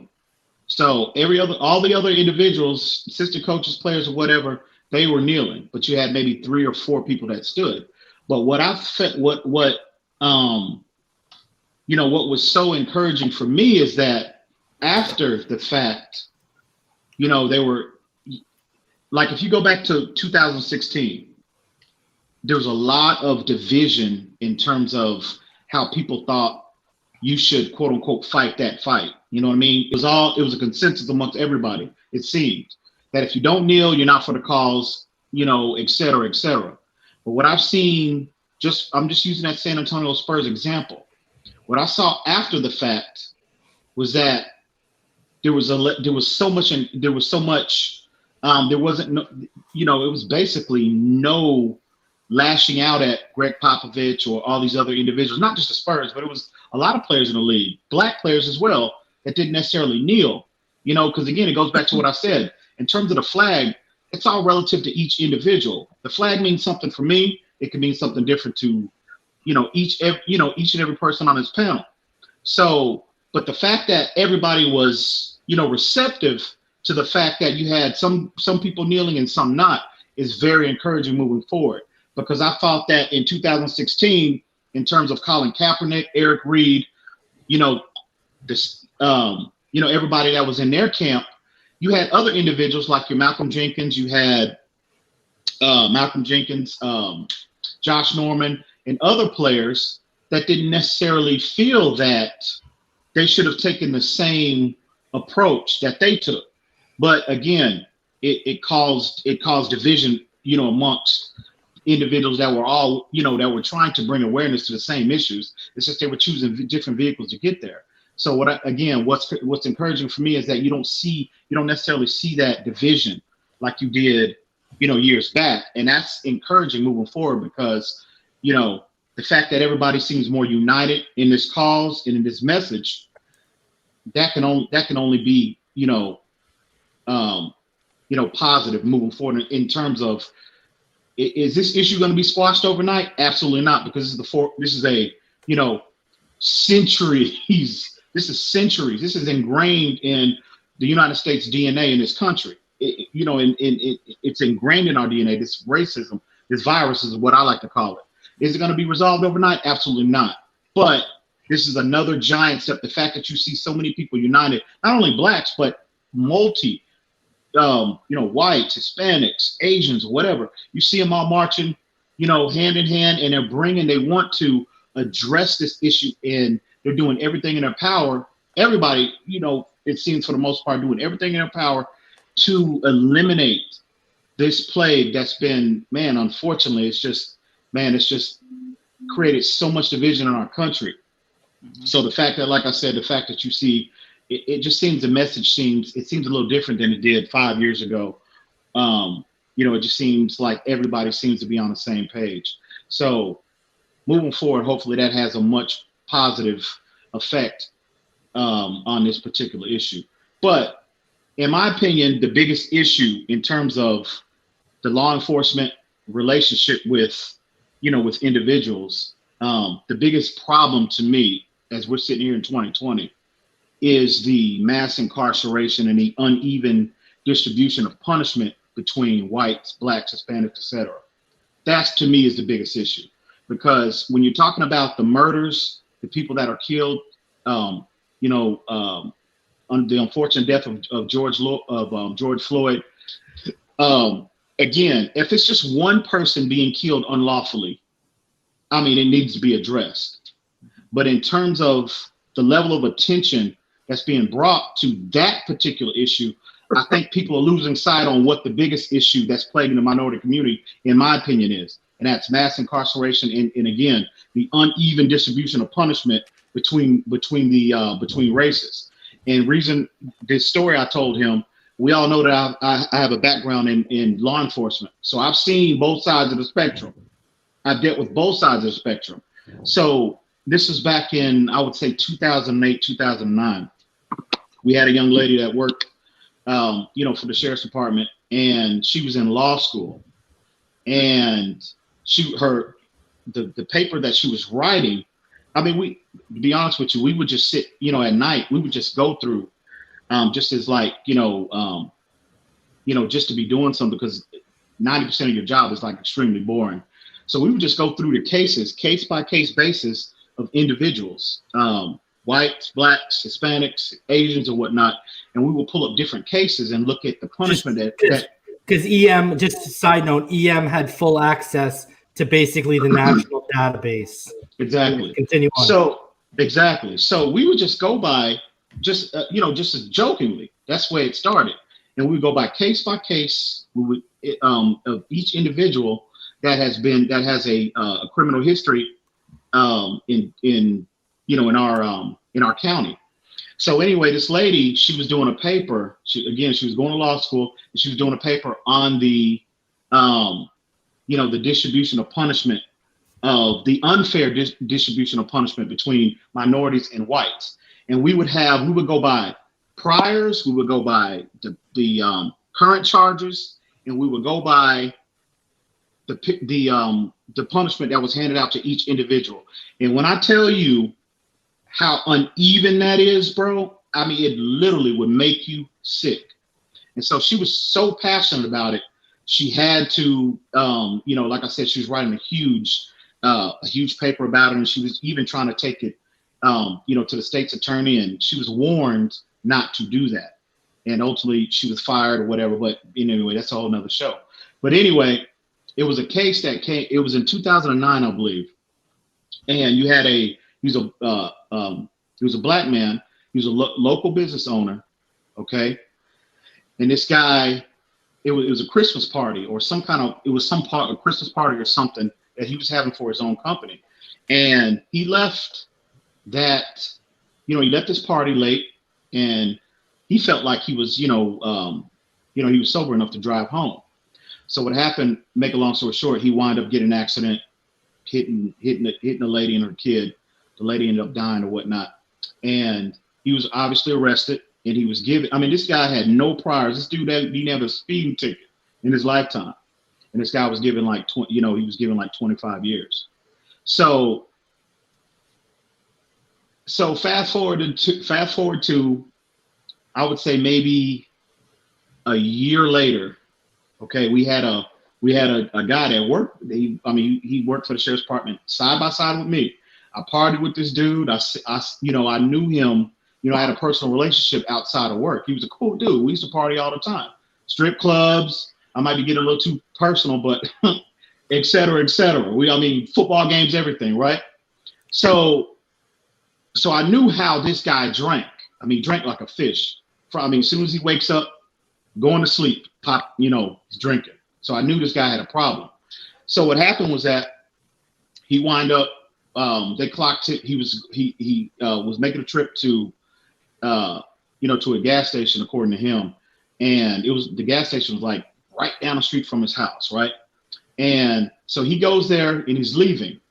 And apparently, he gets in an accident and he hits a young lady and her boyfriend. They were like 18. They were walking, right? They were walking. No. They were in a car. They were driving, and they were like 18, 19 years old. Well, the girl was killed instantly, and either her boyfriend was killed instantly or vice versa. Somebody was killed instantly. The other one was just, man, it was crazy. The injuries that they sustained. But so what happened was that the deputy clocked him clocked him at 95 going into 35 mile an hour. He was on the access road. So anyway, make a long story short, he obviously he was a he's a veteran of Iraq. Obviously he was he worked for the sheriff's department. He didn't have any priors or anything like that. So the reason why I'm bringing him up in this gentleman, this guy that was given 25 years, is they have similar backgrounds now, similar, right? No priors, never been in trouble with the law, anything. One guy, similar situation. One guy hits a woman, she dies. He's given 25 years. This individual, gets in a wreck, hits somebody, kills somebody. Guess how much time he was? Well, he was given 2.5 years. Okay. So this is when I talk to people, in the Black community about the biggest issue, in my opinion, that's plaguing our community in terms of this law enforcement relationship with minorities, is that itself. It's I've been privy to information that the average person is not privy to. My 10 years at the sheriff's department.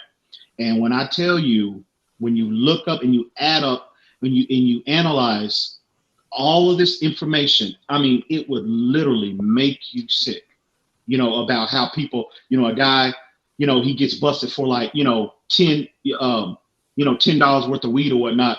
This dude is given 10 years. You know what I mean? Then you get a white person, that same crime, same similar situation, is given probation or time served. You know what I mean? It's crazy. It's crazy.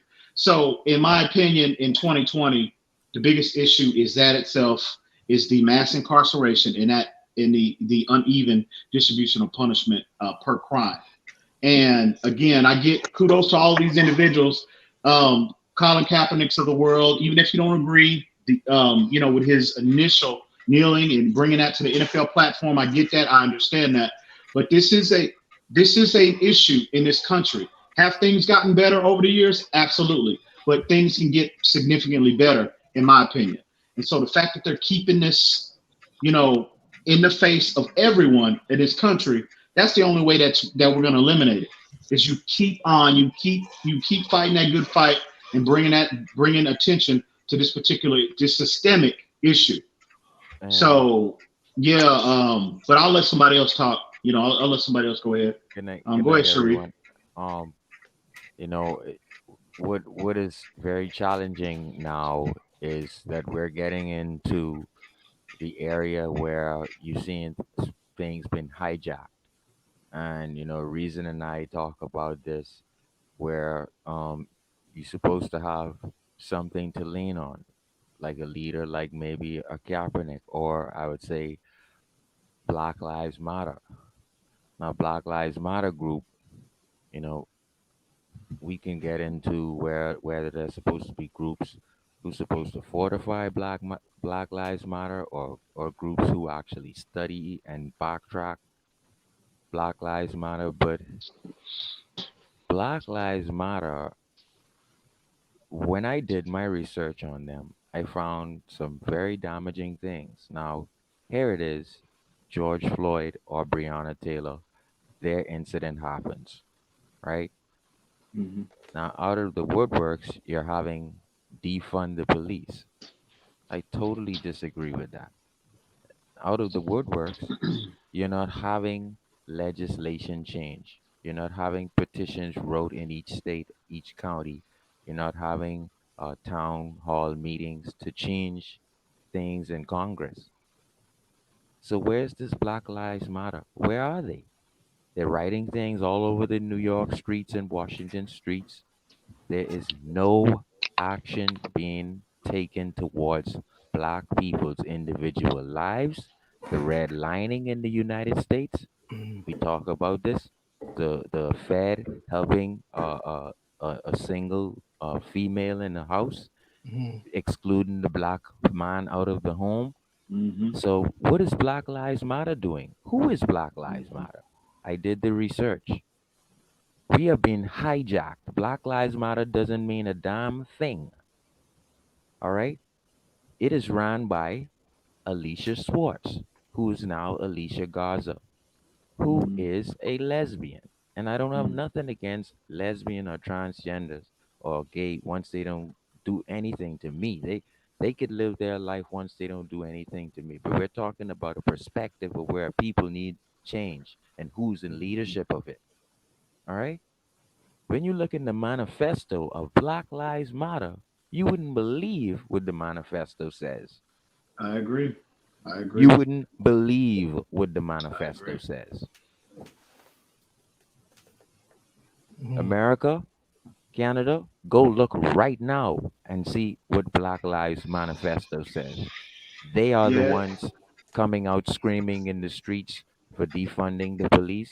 They are the one coming screaming out in the streets for Breonna Taylor and everyone else's lives. But they, in their agenda, you know what they're pushing?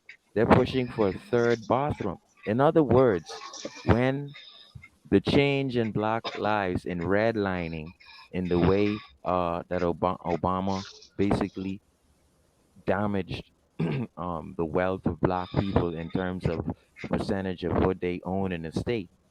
That they're not doing Black Lives Matter isn't doing anything to change that. And the sad thing about it is when Colin Kaepernick used his platform to do what he had to do, lost his job, lost his right to play the game he loved, was stereotyped.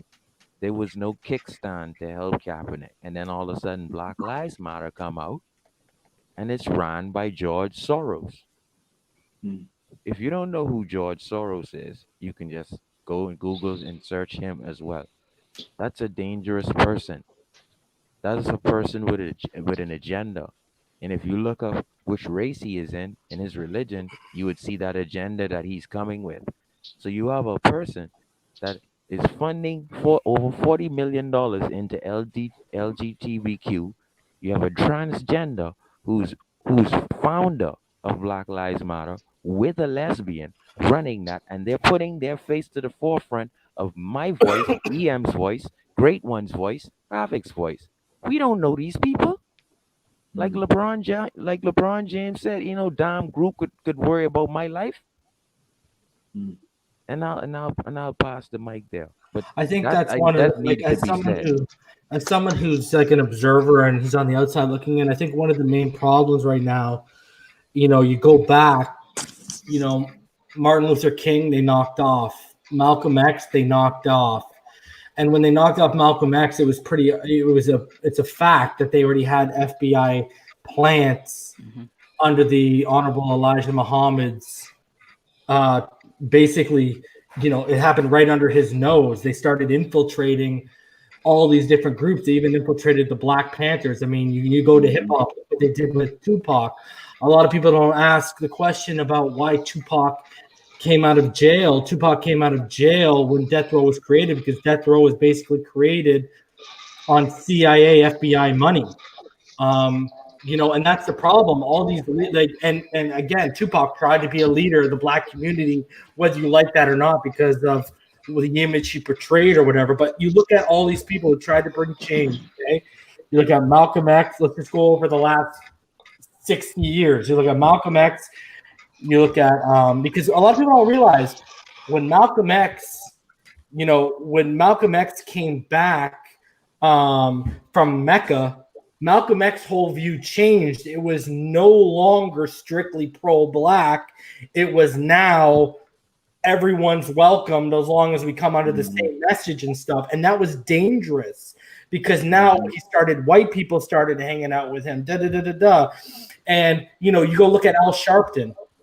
Al Sharpton, I mean, everyone knows that guy's been a government tool for how long now? The guy's been a government tool since it's been basically outed since the 80s on him.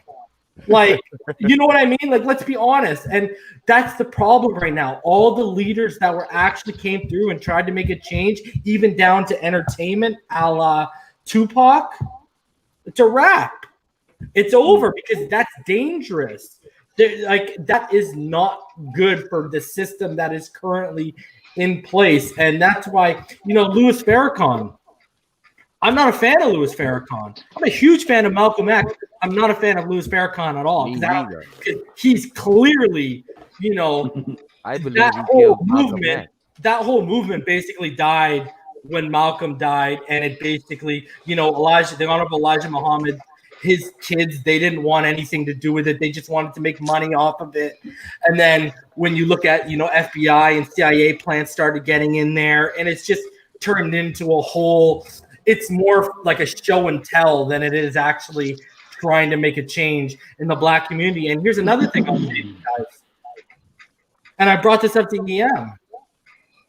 And I really believe if Malcolm X, Martin Luther King, those people were still around, how are all these historic black colleges going under when that is part of you got like, why aren't Jay-Z and Beyonce donating and keeping these afloat? These people who have Dr. Dre, a billionaire, they've accumulated all this money, yet historical black college, which are basically such a vital part of African Americans' roots in that country, are starting to fall by the wayside to the point the high school player just committed to a historical black university about a month ago, and everyone make a big deal because that doesn't even happen. Like athletes that are good at the top of their position or a top 5 recruit at the position, they don't even want to go there and help it up. And I mean, that's what you got to do, man. Like it's got to, it's got to start with things like that, man. Like, it's got to start about, propping your own people up. Totally right. You're totally right, Reason. Because the fact that I'm gonna let someone else get on, I just want to say this right quick.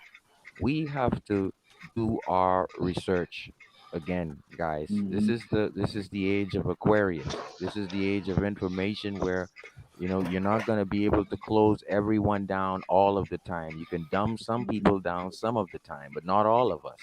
And so when we look at platforms or groups or organizations who's supposed to have our best interest in hand in terms of black people, we got to really look into who the hell these people are.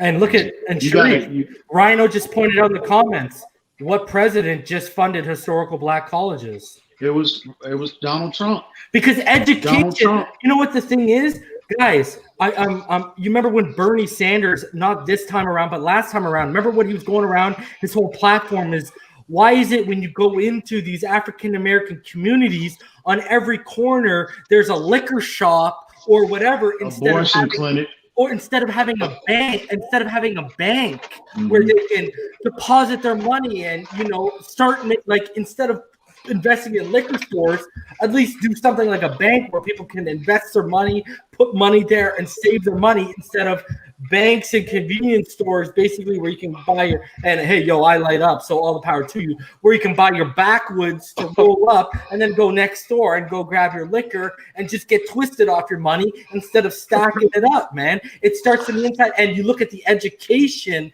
that has been provided in these communities as well, and it's clearly lower tier compared to some of the other suburbs you go to in the U.S. I mean, that's not even a question. And that's what I'm saying. The historical it starts with education, man. So I like. Can y'all hear me? Yeah. Joe, what's good, homie?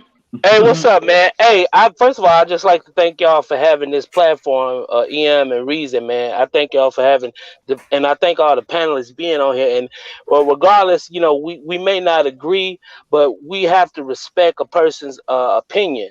Absolutely.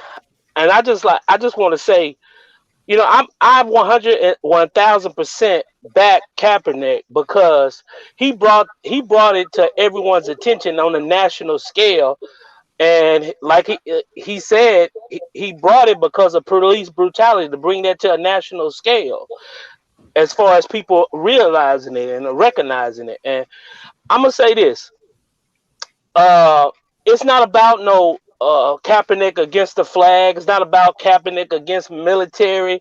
My father was in the military. My pastor's in the military. My best friend's in the military. So I respect all that. But Kaepernick didn't take a knee against those issues. Like I said, the issue he took a knee against is police brutality.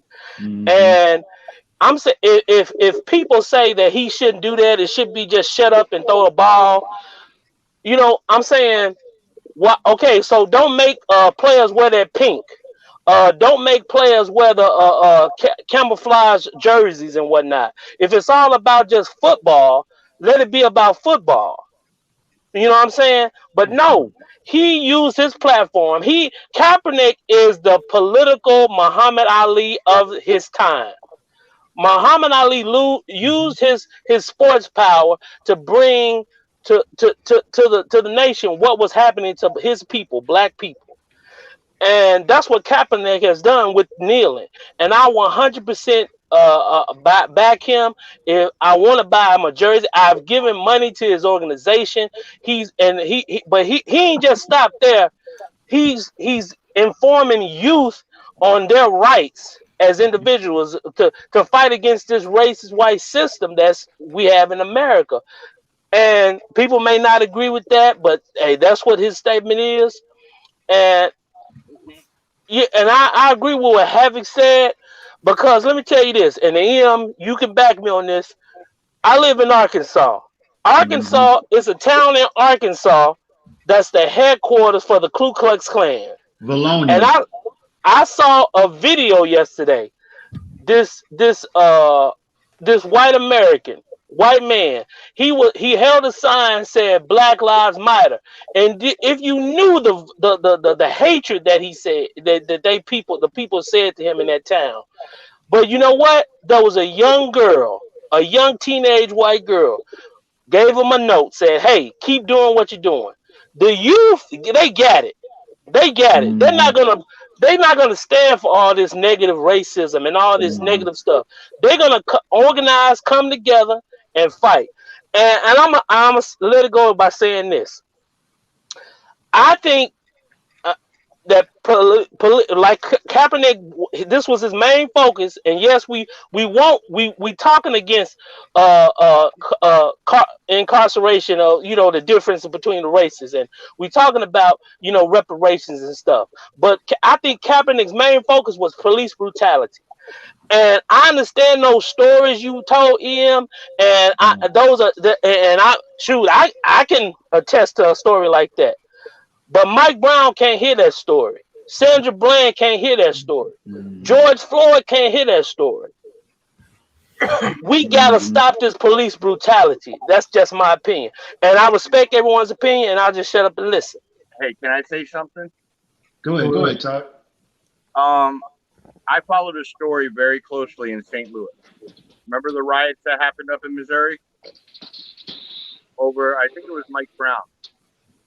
Yeah. They had all those riots. There was an undercover officer a black officer put undercover to go with the rioters. Well, there was 3 white cops talking about it. They were texting each other first thing in the morning. They couldn't wait to get out there, and they wanted to fight. They wanted to hurt people. Now, this is documented. They went ahead and when you're undercover, you gotta be a little mouthy, but you give yourself up because you want to get back, and you don't want to give up you don't want to blow your cover completely. Is what he was saying. He was a little mouthy, but he gave himself up completely. Hell out of him. Put him in the hospital for over a month, where he lost 20 pounds. Now, the police union went and backed those 3 officers over their undercover officer who was put in the hospital, and got all 3 of them back on the job. Wow. The police union, they need to go. Yes. Well, I don't the first domino. Funding the officers, but the unions need to go.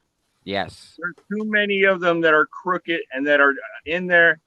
And I'm sorry, you look at it, it's almost, in my eyes, it's like finding an honest politician. You're not going to do it. You're not going to find a clean.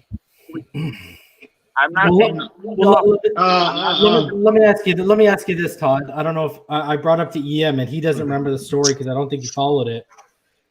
Another example too is Christopher Dorner, and not a lot of people talk about Christopher Dorner, and I don't know why. Because Christopher Dorner, if people remember, when he went on his little killing spree, who was he targeting? He was targeting police officers and their family. And when you actually look at what broke Christopher Dorner and look at the stories, it was systematic racism from the inside out, basically. He was basically facing it on a daily basis, and he snapped. He had enough.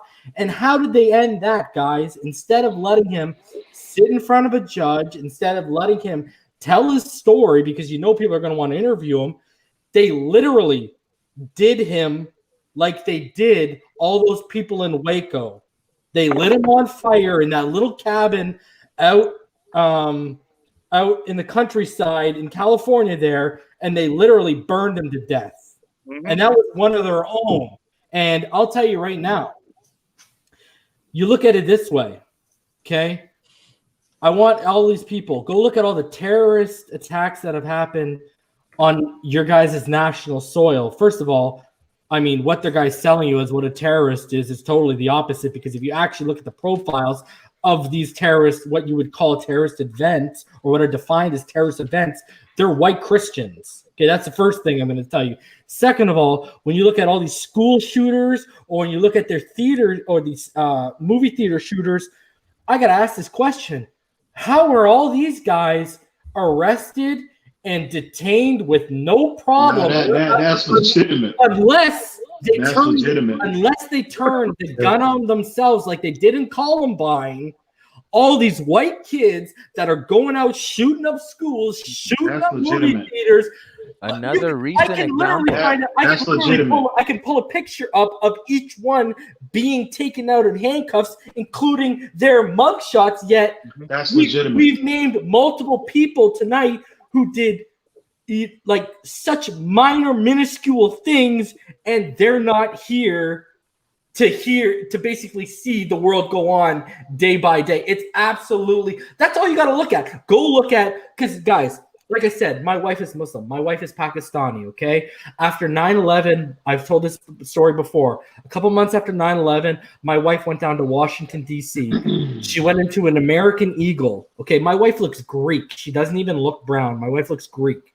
And she was approached, and basically she was told, a lot of the customers in here feel uncomfortable with you being in here. You need to leave. And my wife doesn't wear anything that would even give off the impression that she's Muslim. She's dresses like a normal everyday person, doesn't wear anything crazy. And, you know, she does henna when we go to events and stuff like that. But, you know, and literally walk up, manager, you're going to have to leave because people in here feel uncomfortable that you're in here. Hey, you know what bothers me the most about this, though, is you still see it going on. And even the police know they're on camera for everything. They know they're being scrutinized. They know they're being watched for every little step. But yet something still happens. Look. I'm going to have to respectfully disagree with you, Todd, in terms of I'll say this. Listen. Hey, EM. Again. That's all. Hey, everybody's opinion. Listen.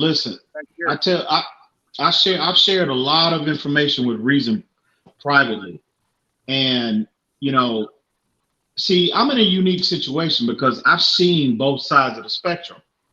I've seen, I've brushed shoulders with literally Hannibal Lecter himself. I've shared stories of Reason. He'll know what I'm talking about. But I've literally seen have conversations with monsters. And so I tell people all the time when they have this, and I'm not saying you're necessarily anti-law enforcement, but I get the climate that we're in, and the media keeps fanning these flames of anti-law enforcement in this country. Why? You know, that's up for debate. But until you are privy to information that they don't put on the 6 o'clock news, I am. You can until you can pull up, you know, crime scene photos. You can pull up information about, you know, like I told Reason about the story of you know, pedophiles in my neighborhood. You know what I mean? And till you can prove up and look up, you know, people's backgrounds that are living right next door to you. You know what I mean? And you look at their background and you're like, damn, this is what I have living next to me. And you brush shoulders and had conversations and had conversations with monsters, bro. Y'all would have a different outlook in terms of this anti-law enforcement issue. Let me bring some brightness to the conversation, right? Everybody knows what the S&P is, right? The S&P 500, that's the top 500 companies, right? So now 6 of the top 500 companies fund the union in the United States Police. And I can go right down, and I'm not saying I agree with Todd. What I'm saying is these are the facts. And the facts is when you look right now at the New York Federal State badge on their right shoulder, it still has a slave master over a so-called black person. That's right now on a sheriff's badge on his right shoulder in the New York State Sheriff precincts. So this is telling you that the union itself, EM, is backed by KKK. So that's they need to be removed and flushed, and new people need to be coming. I can say that now. Todd, no, can, now y'all could continue. I'm just going to say that's facts. The union S&P itself, 500 companies are funding the union of the police, and they don't want that funding to stop. So now you see where it's going. Continue.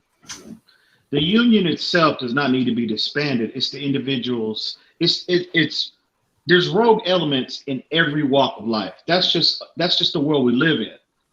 So this notion that all law enforcement are, they go to briefings on a daily basis, and when you're sitting in your meeting and your lieutenant is going over, what's on the objective for that evening, they don't have that. And it's unfortunate. A lot of people believe that people think that they have a quota of how many minorities that they need to kill per shift.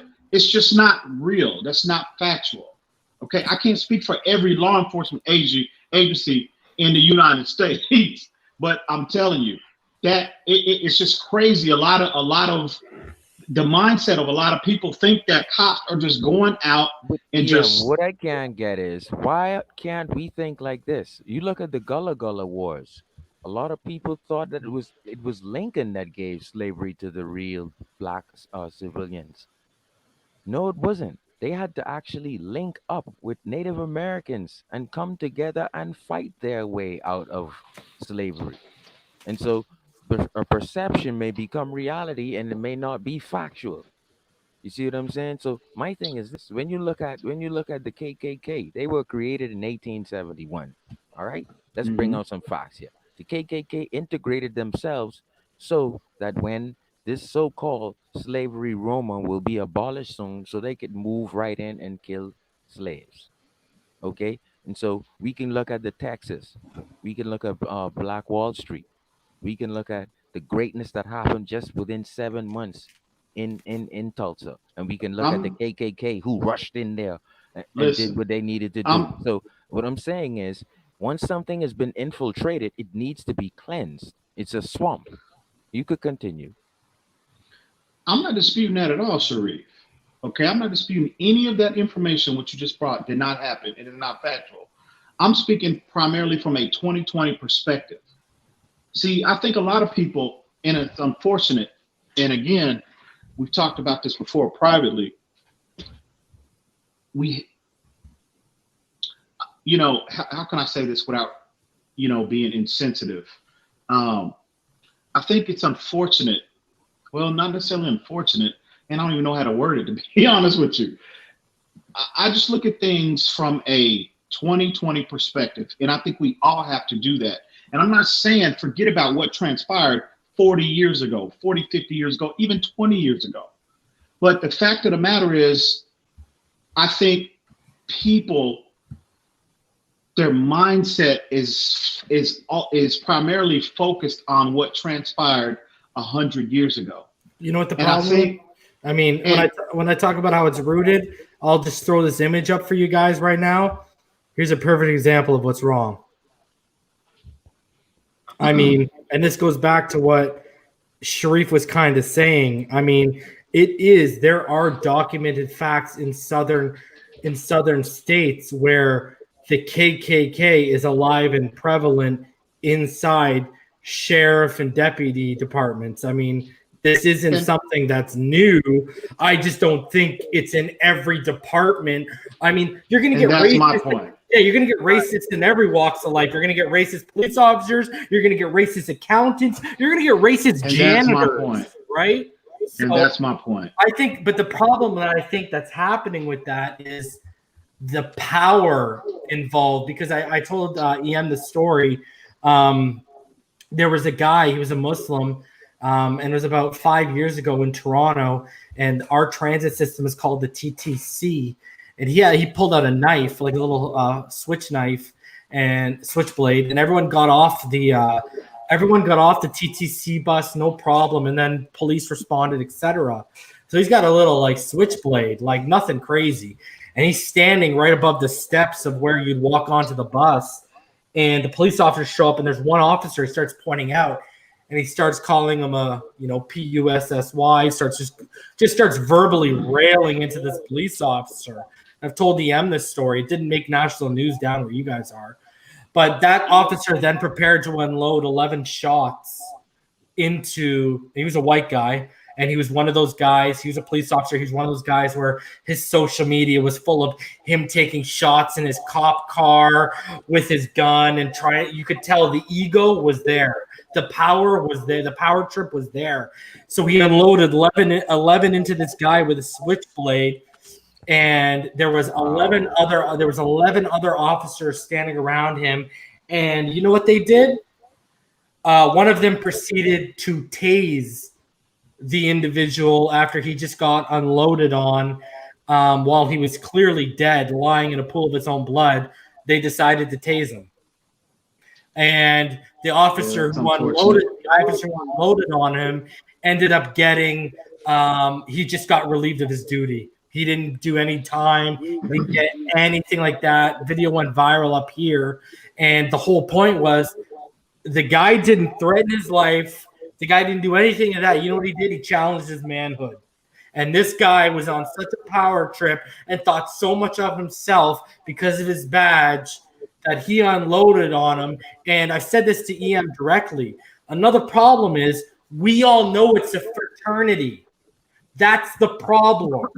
We need to see more cops being made examples of. And that when you start seeing that, the trust is going to start building up a little bit more, I believe. What do you mean? Wait.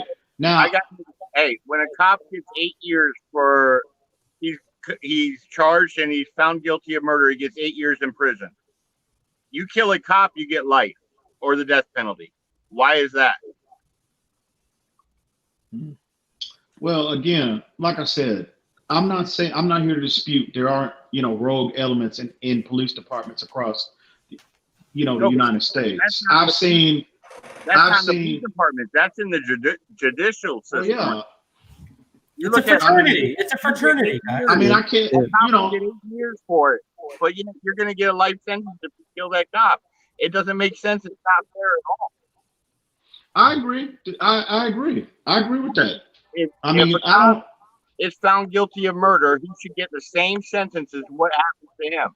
I agree 100%. I agree. Same thing with assault. If a cop gets charged with an assault or whatever, he usually gets the slap in the hand. Too much, illegal use of force, slap on the hand in the file. No, it should be the same charge as if you assaulted an officer. You should get the 4 years in jail and lose your badge, not a slap on. I agree. If a member of law enforcement unlawfully takes the life of another human being, they should be dealt with accordingly. Okay, but again, like I said, I don't like this climate of anti-law enforcement that's in this country right now, man. It's just. There are good people. There are good people that will literally lay down their lives every single day. Yeah, I would never defund the what the thing is, EM? You know what the thing is, EM? You saw them coming out by the troves after the George Floyd thing. They had to make videos and say, "Hey, I'm not." In their uniform, they had to basically say, "Hey, I'm not like these other guys." Yeah, that's how bad it's getting. And I will say this. In terms of the relationship between law enforcement and the civilians, that's just not a one-sided issue.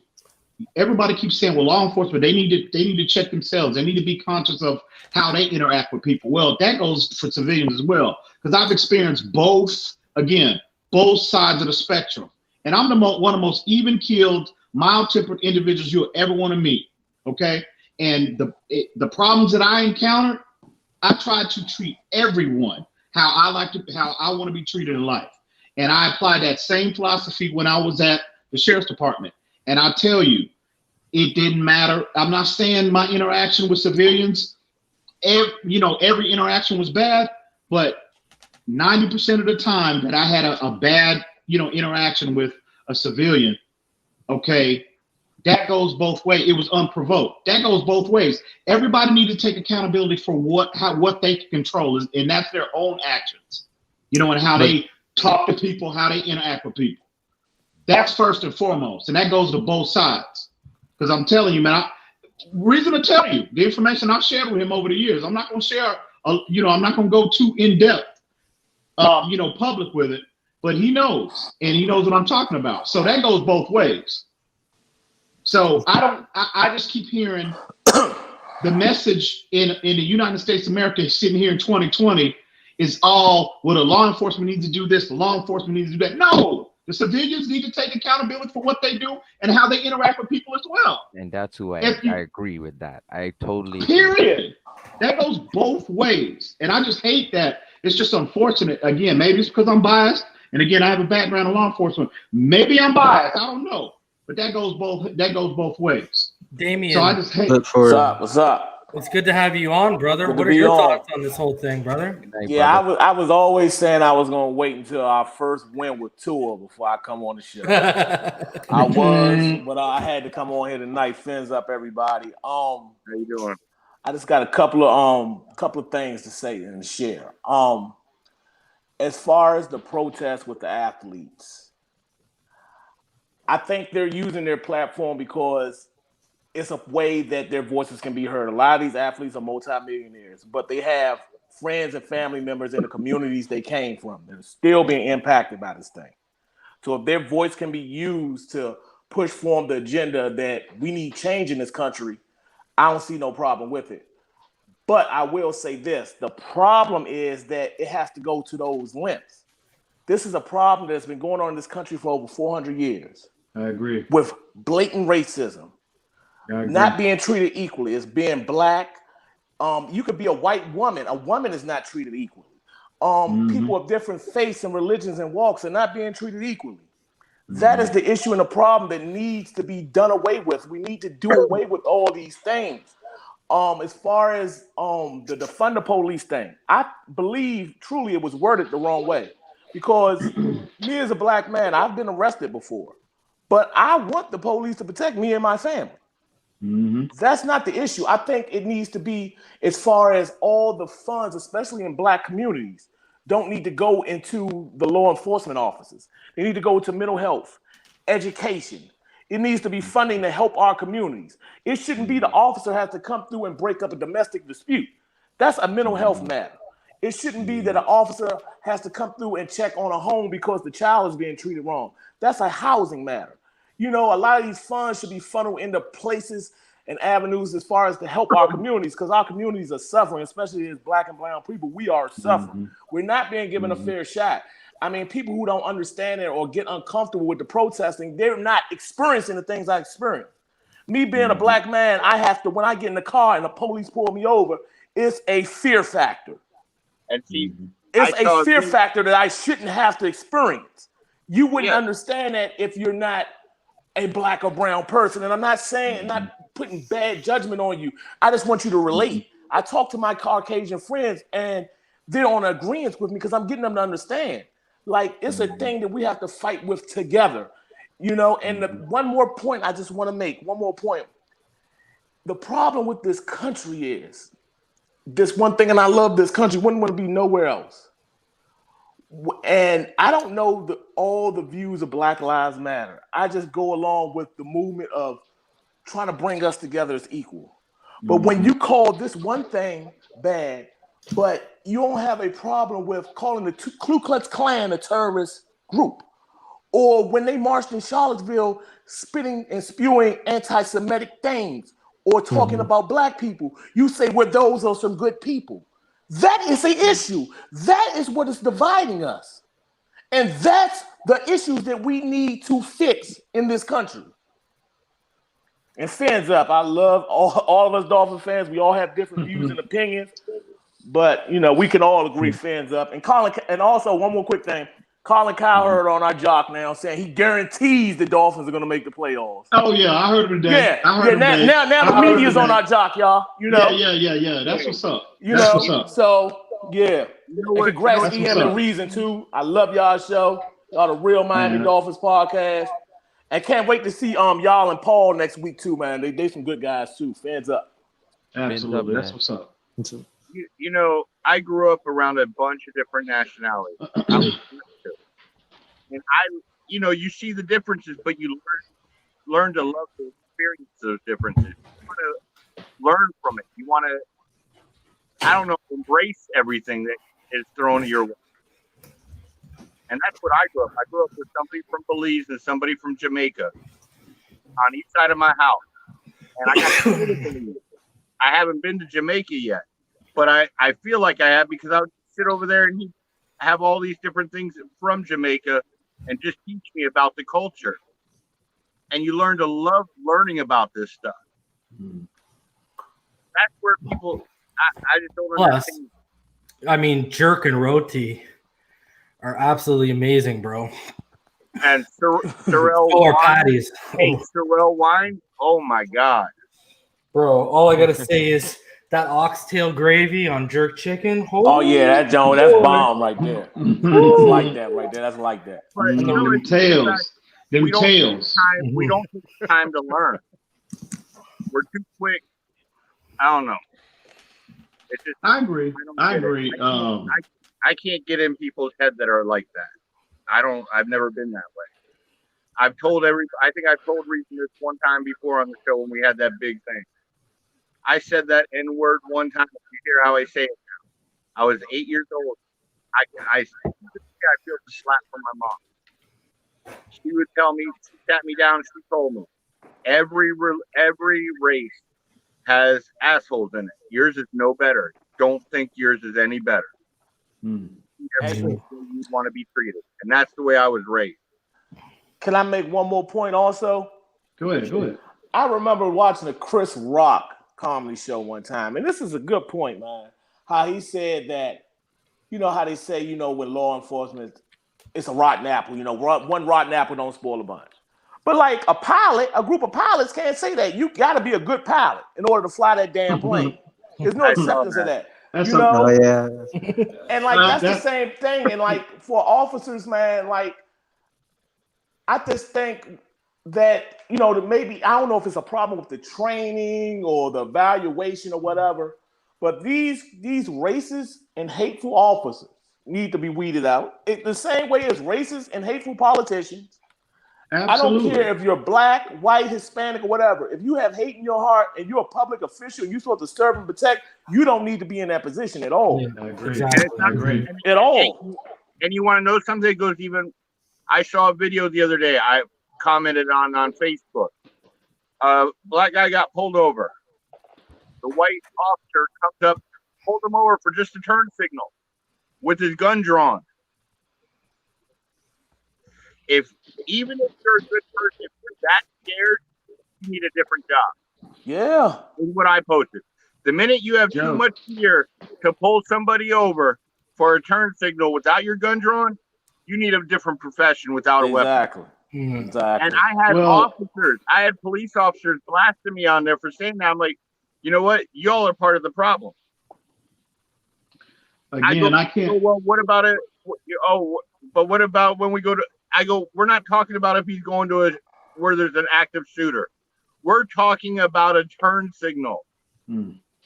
It's unfortunate you get one bad apple, and one rogue cop gets identified, and it's just like, unfortunately, the media, they place blame on the entire department. And that's the most unfortunate thing. You know what I mean about this whole issue. What it goes back to. I didn't even call him a bad cop. I said if he's too scared, he might have to go through training. He might need some more training. He might need to go to the psychological to get some help if something happened to him days before that. The minute you are that scared, you cannot have that gun in your hand because that's when mistakes happen you can't take back. Yeah. Well, what about there's a flip side, and I'm not justifying what he did. I'm not justifying that at all. But what about the ones that when you see the videos, okay, of the interaction with law enforcement and with a civilian, and his approach to that civilian is more laid back and subdued. And the guy pulls out. He pulls up. The guy pulls out and shoots him 20 times and drives off. Yeah. So again, this is my advice to everybody. You have to take this approach. Try to understand that person. I know it's impossible because you got to take the context of the situation into consideration. What neighborhood did he pull him over in? What's the crime rate in that neighborhood? Exactly. Quick thing. Exactly. And exactly. I mean, that's what you have to take into consideration too. This is what I will implement. This is what I'll implement, right? You have to look at respectively race, right? And you have to say to yourselves, these are the people who will be adjourned to this community.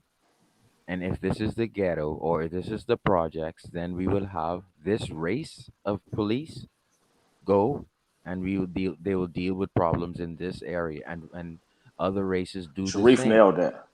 Yeah, you need to recruit people from those areas. Yeah, but the problem is, guys, if you listen to people, here's the thing. If you listen, and you can find this out for yourself, guys, and it's even been in movies like Boys in the Hood. If you go to places like Compton, the black cops are just as bad as the white cops. No, that's true. That's like, and see that this is the thing. And in my opinion, I've heard that argument trying to be made. That's ridiculous to me. You know what I mean? First off, go ahead. Oh no, go ahead, EM, because you were speaking first, brother. Go ahead. No, that's ridiculous to me because again,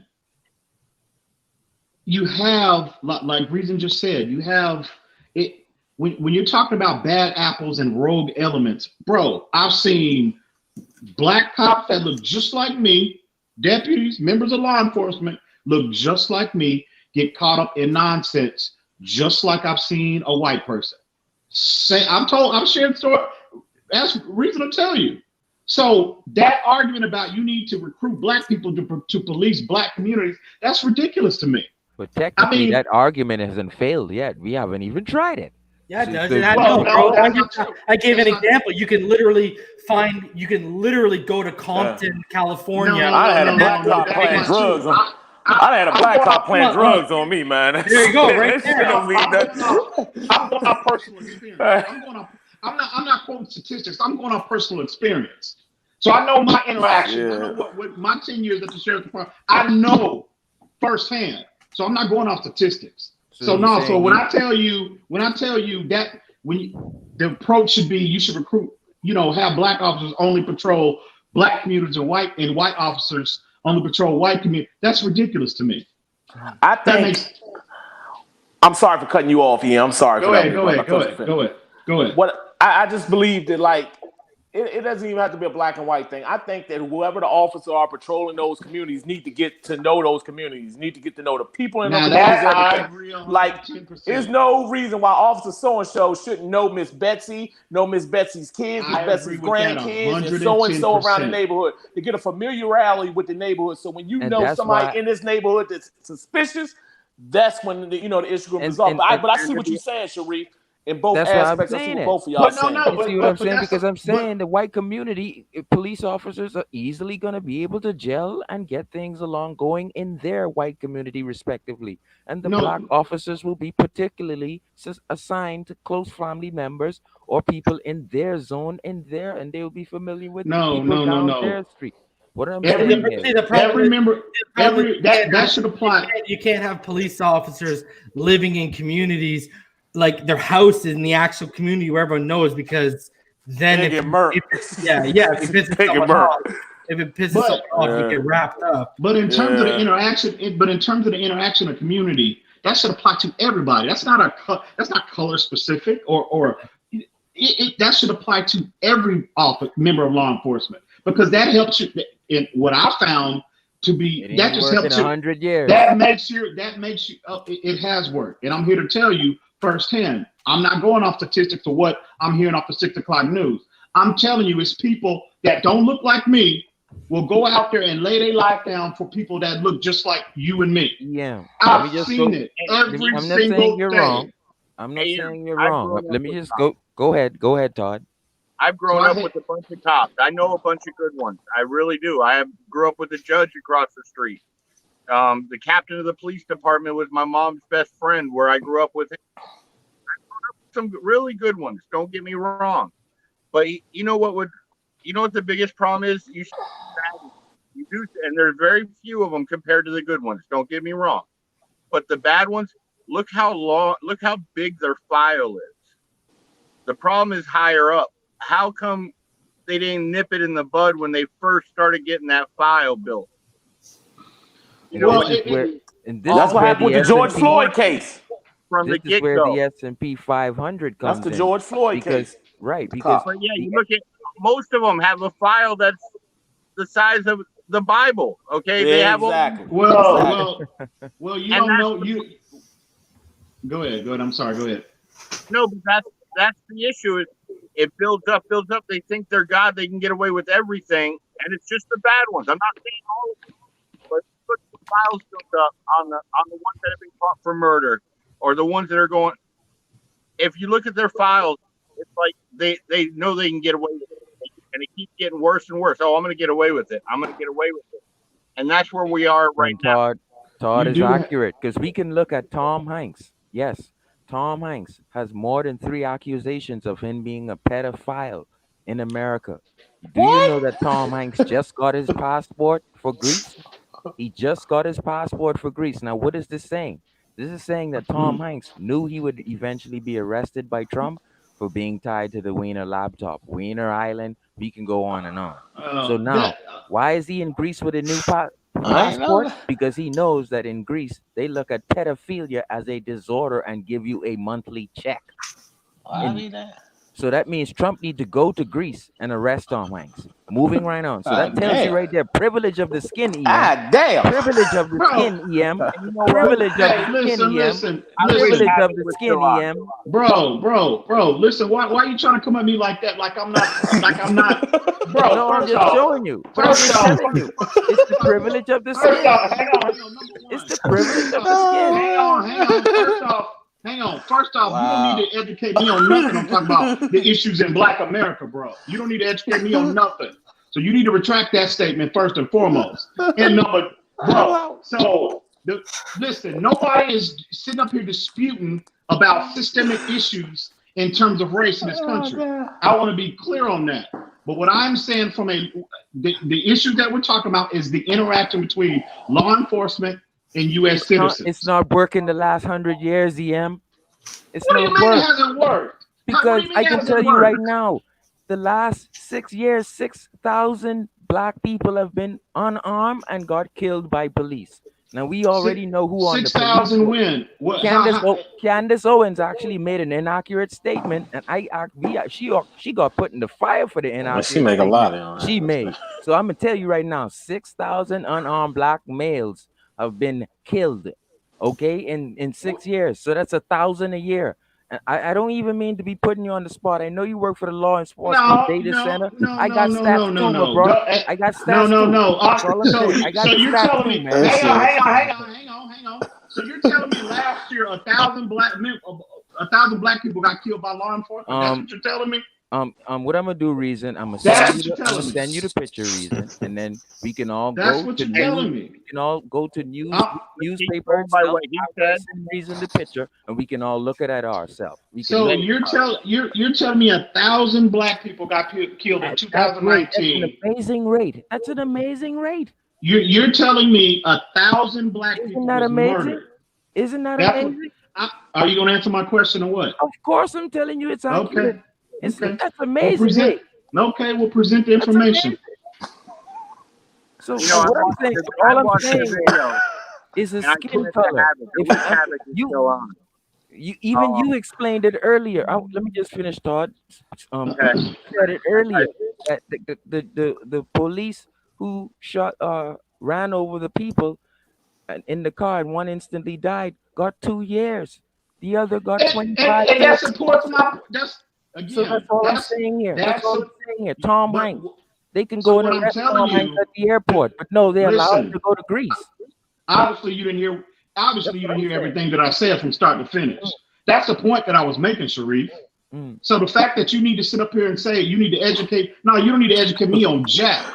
Are you from this country? Do you live in America? Do you live in the United States? See, and I think where we're getting here too is that's ridiculous. When we start to get over it, and guys, when we start to get into the whole pedophilia thing, like, you guys can go back, you can do the research. Lawrence E. King, the Franklin child prostitution ring, that was ran by an African American man who was basically had direct ties to the Republican Party. So, I mean, we're not going to get into the whole pedophilia thing because those ties go all the way to Washington. So we're not going to get into that. And how is that even relative to the conversation we're having about law enforcement? How is that even relative? I have a tour question. Do you live in America? Are you from the United States, Sharif?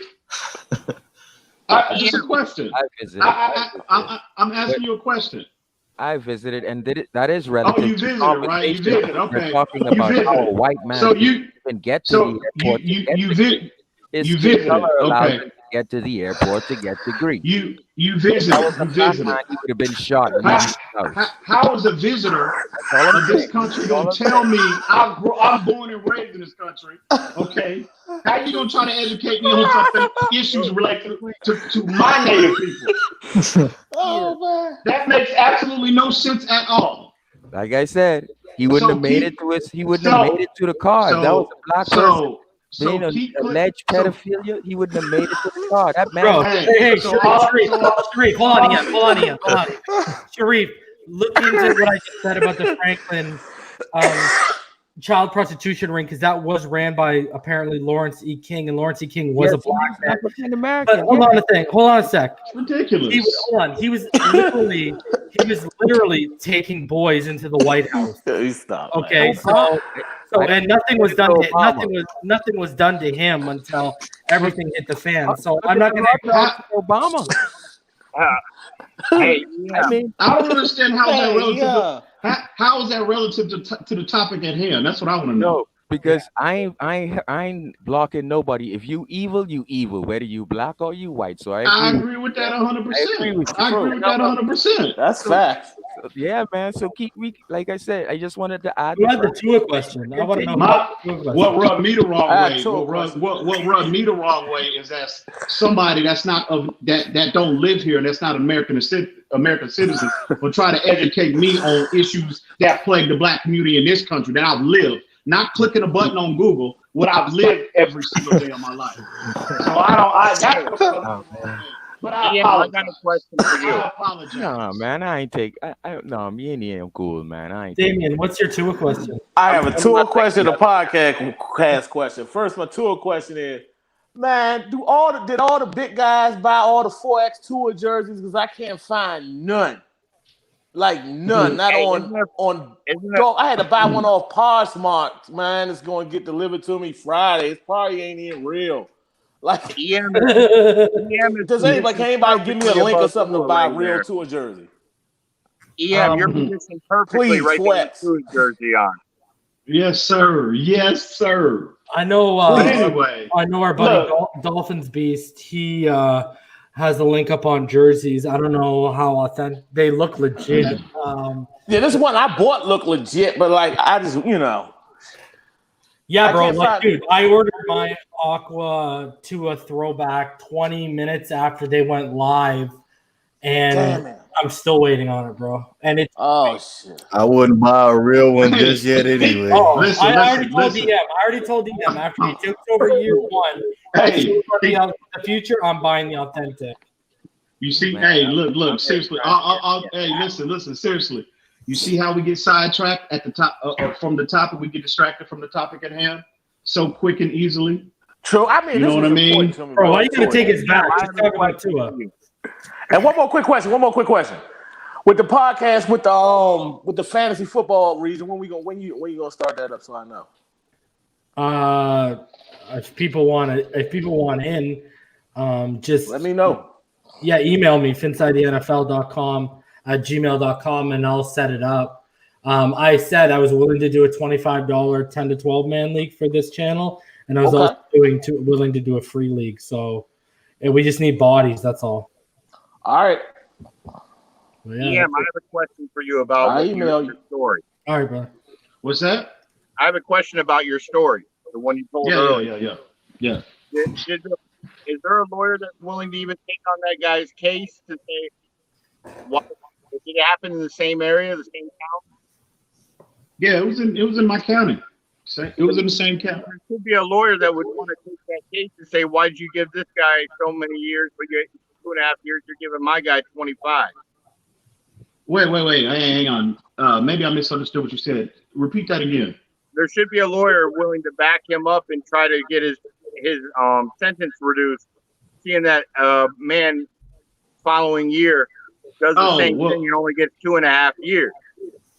Well, yeah. Well, I'm sure he appealed it. I'm sure if he had a decent lawyer, I'm sure he appealed it. But I just lost track of his case after that. I didn't follow his case any longer after that point.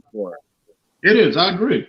But again, that just highlights my awareness, my heightened awareness of this particular issue, this systemic issue. And again, in 2020, to me, I saw a video and I sent it to Havoc. It was the perfect video, and it made you sit back and think. And you don't have to be racist. You don't have to be privileged, or to have it happen. For me being pulled over by a cop, I got pulled over right at about a month after I had to work. Tag was expired. I didn't have the money to do it because I couldn't work. Well, the privilege part is the fact that I'm worried about not getting shot or killed. That's where it comes into, it makes you think. I was worried about a ticket. That's all I worried about. I forget your name, who's below me right now. Damien. But he's here talking about how he was worried about his life. See the difference? I'm here worried about a ticket. I agree. They got me for air freshener. That's an issue. And the cop didn't even check all my stuff. He checked my license. He gave me a ticket. He didn't check my insurance. He didn't check anything. It was real quick. Here you go. Have a good day. Mm-hmm. Yes, sir. I've been pulled over when I used to have my bad days, when I used to smoke when I was younger. I got pulled over with the bag in my pocket. What did the cop do? He told me to empty it out on the street and sent me on my way without even a warning. I don't see that happening to a couple of my friends who ended up getting a year, 2 years in jail for it. The same thing. Again, man, it's unfortunate. I mean, only thing you can do, first off, trying to defund police departments in this country is ridiculous. I think the wording's wrong on that, though. All it's gonna take is to them to defund the police and watch what this country turns into. It's gonna be like the Purge. Yeah. And everybody that was calling to defund the police, they're gonna be begging and crying, calling on Jesus Christ himself to please bring law enforcement back, bring order back in this country. I totally get out of here. I got to go to an area where I won't have good reception. I just want to say, stay safe, everybody. Take care, Todd. Great one. I can't wait to catch you when we're talking about sports, because you called me out in the comments section before. I'll still go about Grant.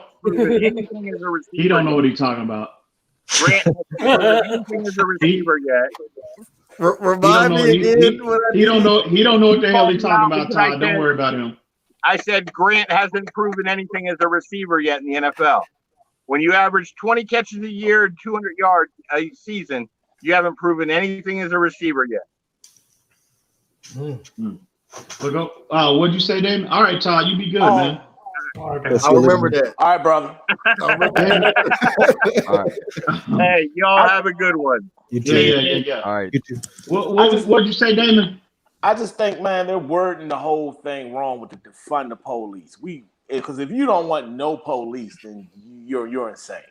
We have to have some type of law enforcement. But I think that we need, instead of like putting every last dollar into the police, we need to put them into other parts for our community.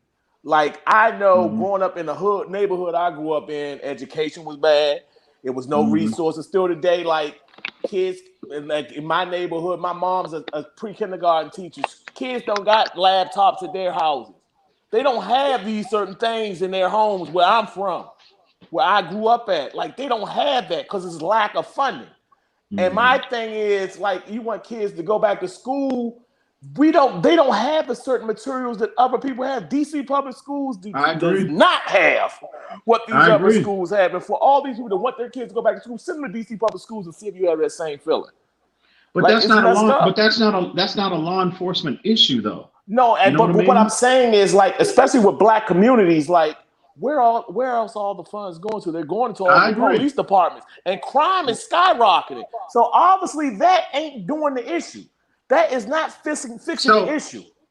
If you have all the money going to law enforcement and crime is still skyrocketing, what do you think crime is going to be if they take resources away from the police department? What I'm saying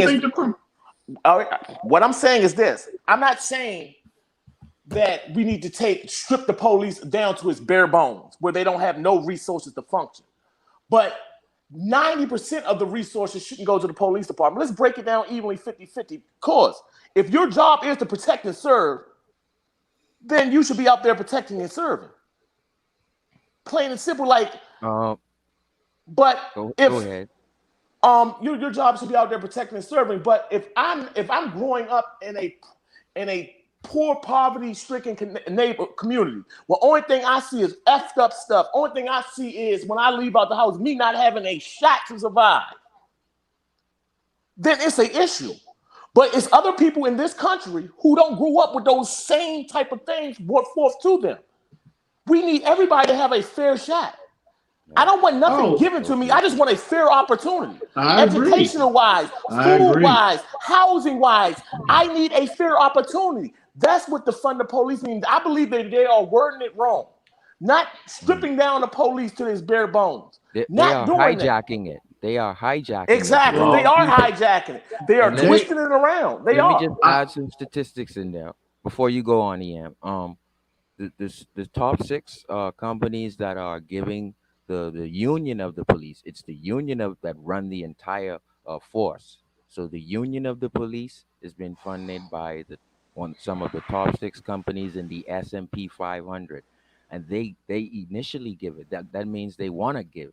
So that isn't by state or federal. That isn't your taxpayers' money even initially yet. So what these elite people want to do is they infiltrate it with whatever they want to infiltrate it, where you want to call it Illuminati or KKK. But it has been infiltrated by elite people wanting the elite agenda done through the police force.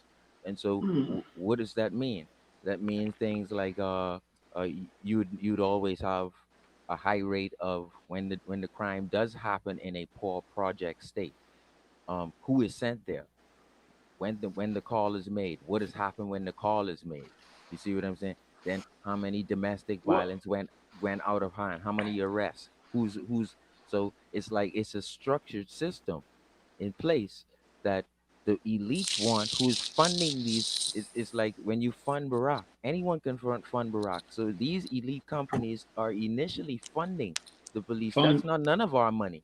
Now you can say take out of our taxpayers' money, and that's a different story. Go ahead, Ian. Sorry. You said fund who? You said you lost me there. You said they fund Barack.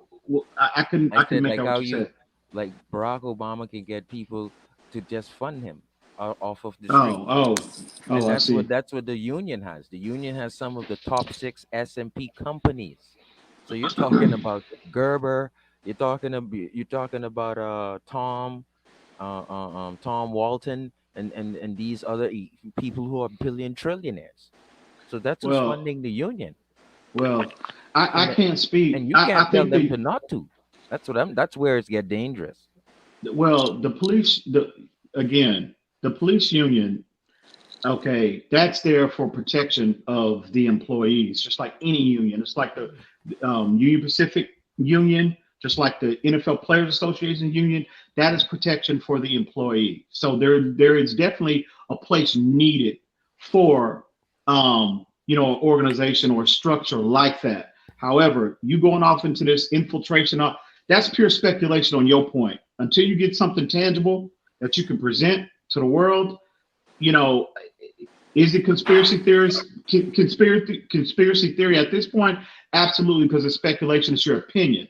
It's nothing tangible that you have that can substantiate everything that you said about in terms of the Illuminati infiltration and how they're trying to manipulate laws and whatever. That's speculation. I didn't say Illuminati. I said just how you have S&P top 6 companies. You have to look at the S&P 500 to see the top 6 companies. You did say Illuminati. Top you did 6 say Illuminati. corporations. You see what I'm saying? And when you look at these top 6 corporations, they can fund the union of the police. So it doesn't matter what the taxpayers do, because you have elite companies funding the union. You understand that? I understand that, bro. So it but you have said you nothing to did. do with you could take your taxpayers' money out because they're getting fund from elites. So how are you going to stop the union? That's what I'm saying. Listen. You said Illuminati. I'm addressing what your statement that you said the infiltration of the union. That's why I reset it. That's what I'm addressing. I'll say it again. I'll say it again. It's just top companies. They give money to the police because they want to, and these are who's disputing that? Who's disputing that? So the problem is they have an agenda, and you're saying that's conspiracy. Okay, fine. That's conspiracy. That's your opinion. Right. Where's the proof of that? Where's the tangible evidence of that?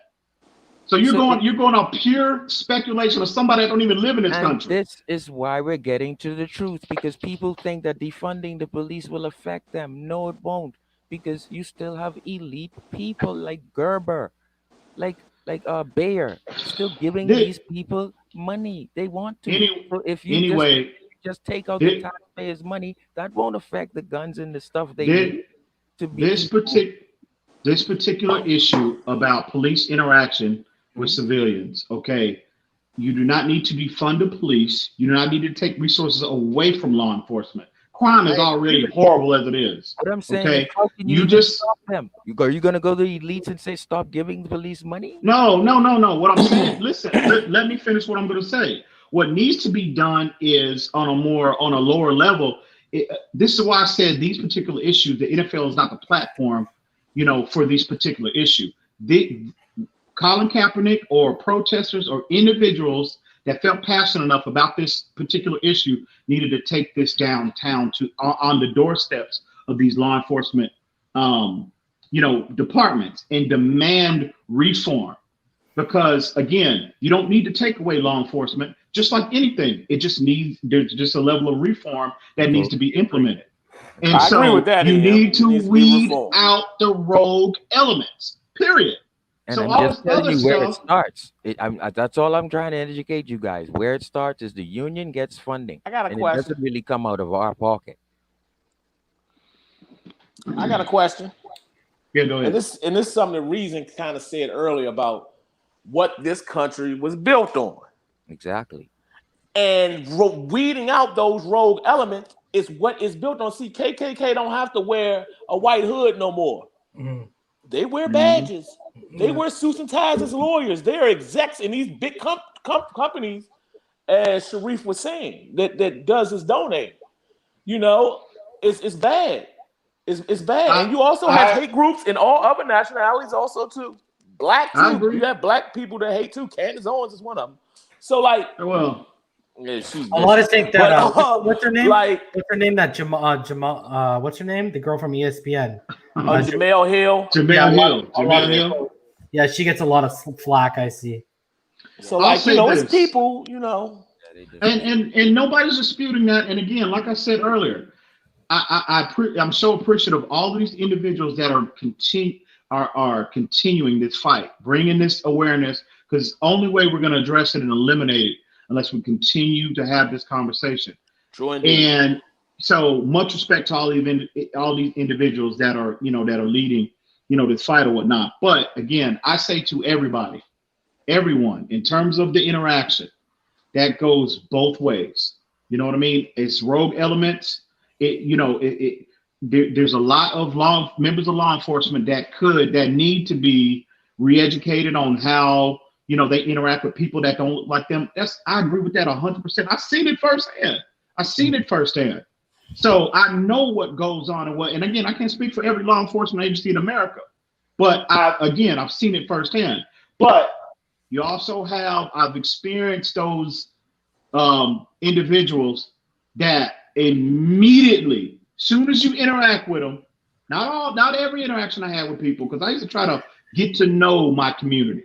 That's the approach I took, and I had, I think, a high level of success for my duration, at the sheriff's department.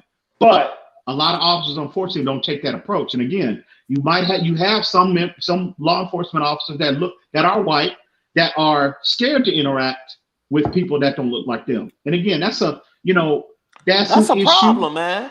Being a police officer, that's a problem. But I said some. I didn't say all. Public officials shouldn't be like that. I agree 100%. Public. I agree 100%. But you also have individuals that are Caucasian and white, bro, that have literally laid their life down for people that they don't know that look like you and me. True indeed. So that is why I push back on this anti-law enforcement climate every chance that I get, because I try to get people to see both sides of the spectrum.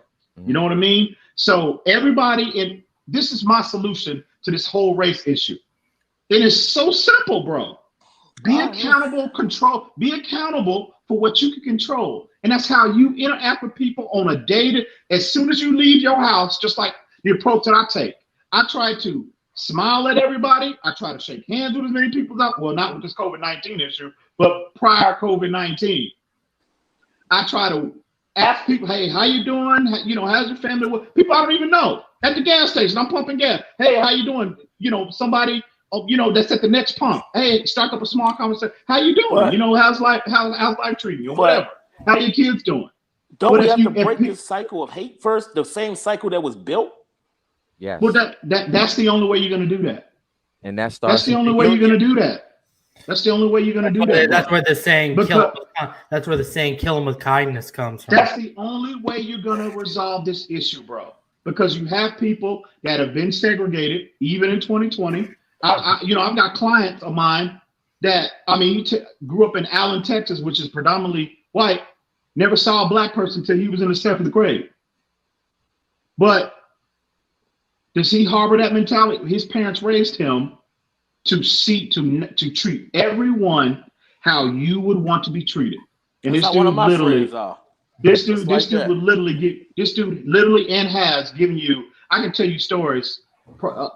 I'm not going to. I don't like to get too personal, public or whatnot. But he would literally give you the shirt off his back. Literally. I believe you, yeah.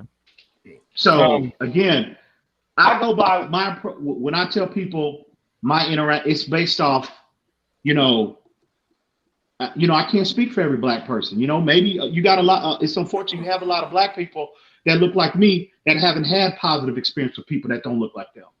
You know what I mean? I can only tell my side of. I can only tell people my interactions I've had with people. But again, it's a simple solution.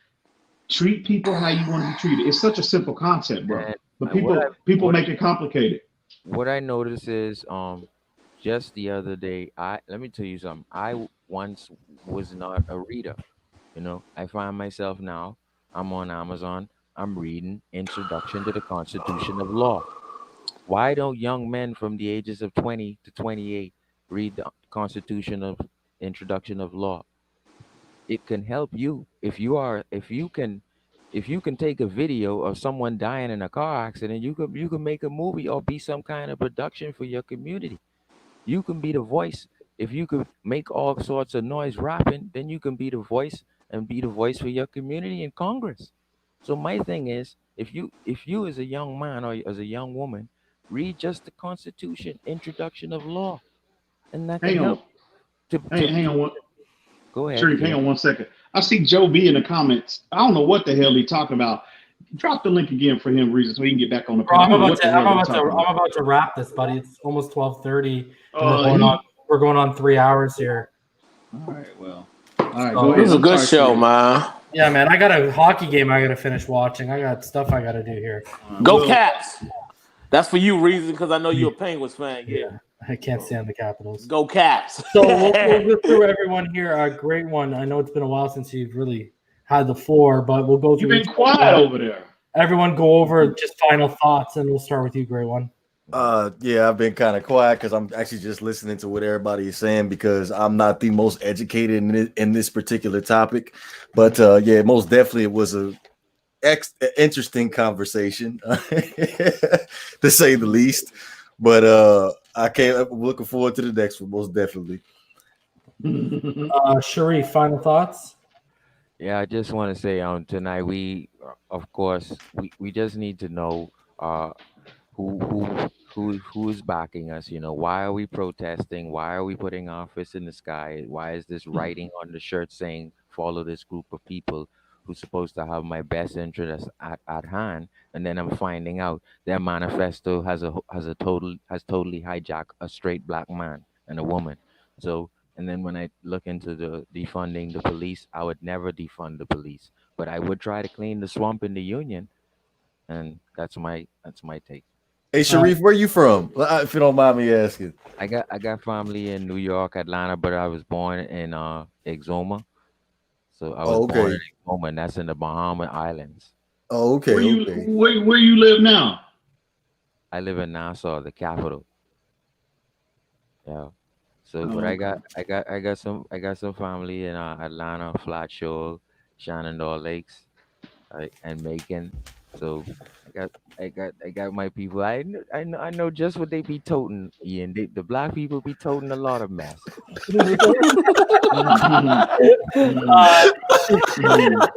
Just wilding out. I like him. He cool though. Damien, you got any final thoughts? Yeah, real quick. EM, the word you use, reform. That's the proper word to use. That's the word that should be used, reformed and not defund. And also, man, the only way we can grow and change things is by people having different outlooks, different opinions, having these conversations with each other. Like, that's the only way we can grow. Like, we got to have these conversations. We can't be scared not to have these conversations. Fins up and 2021 Super Bowl. That's all I got to say. And go Caps. You sound like... No, don't do that, EM. No, man. Did you say go Caps? Bro, I was. You I sound just like want to say he had a forum like this on his talk show. He was all the way left, man. I was in the comments, man. Like, hey, don't get Reason started, bro. Don't get Reason started. Yeah. I'm sorry. I ride with y'all since day one, man. That's how I found out of y'all through the other show. But man, I ride with y'all day one. Damien, you a Caps fan? Yeah, born and raised in DC. I'm just Dolphins fan, believe it or not. What part of DC? I'm Northwest, born and raised on Kennedy Street, man. Okay. I got my life together now. I'm doing, about 30 minutes away from there. Okay. I'm in Germantown. Right, okay, yeah. Okay. Yeah. Just a Dolphin fan though, for some reason. Love the Dolphins since I was 8 years old. That's understandable. It's understandable. Yeah, love them. And the Caps. I don't know about the Caps, though. I don't know about the Caps. I'm shooting that at the Penguins fan, man. It's all love, though. It's all love. It's all love. EM, what are your final thoughts? Yeah, man. I just appreciative of everybody coming on the panel. Even though I might not have agreed with everybody's perspective and their opinions, but that's the beautiful thing about having a platform like this. We can all agree to disagree. You know what I mean? We're all in this together, and we're all trying to get to the same place and achieve the same. Won't take it personal and not answer each other's phones and take it to that net. What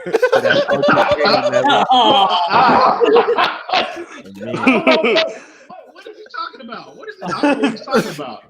But we could. Hey, listen. Me and Sharif, we good. You know, I don't want anybody to misinterpret, you know, our interaction tonight and think it's any malice involved or, you know, anything like that. You know, I got a little heated a little bit, but you know, that's my bro. That's my brother. At the end of the day, we all, we all in the same family. We all trying to achieve the same things. We all trying to get to the same place.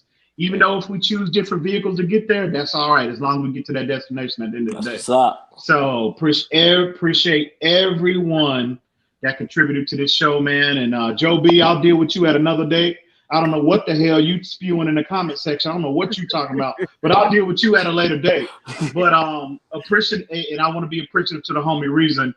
You know, if y'all could hear, if y'all could witness the dialogue that we have, especially about this particular issue, how passionate he is about this. I mean, it would shock a lot of people, I'm sure. And so much respect. So appreciative of him to want to push topics and narratives like this, because a lot of people don't like this is an uncomfortable conversation for a lot of people, no matter what background you're from, no matter what you look like. So yeah, man, greatly appreciated to him. And fins up, baby, all day, every day. Y'all know what it is. Fins up. Fins up. Yes, sir. So guys, I don't know whether we'll be back Wednesday or Thursday, but we'll let you guys know on social media either way.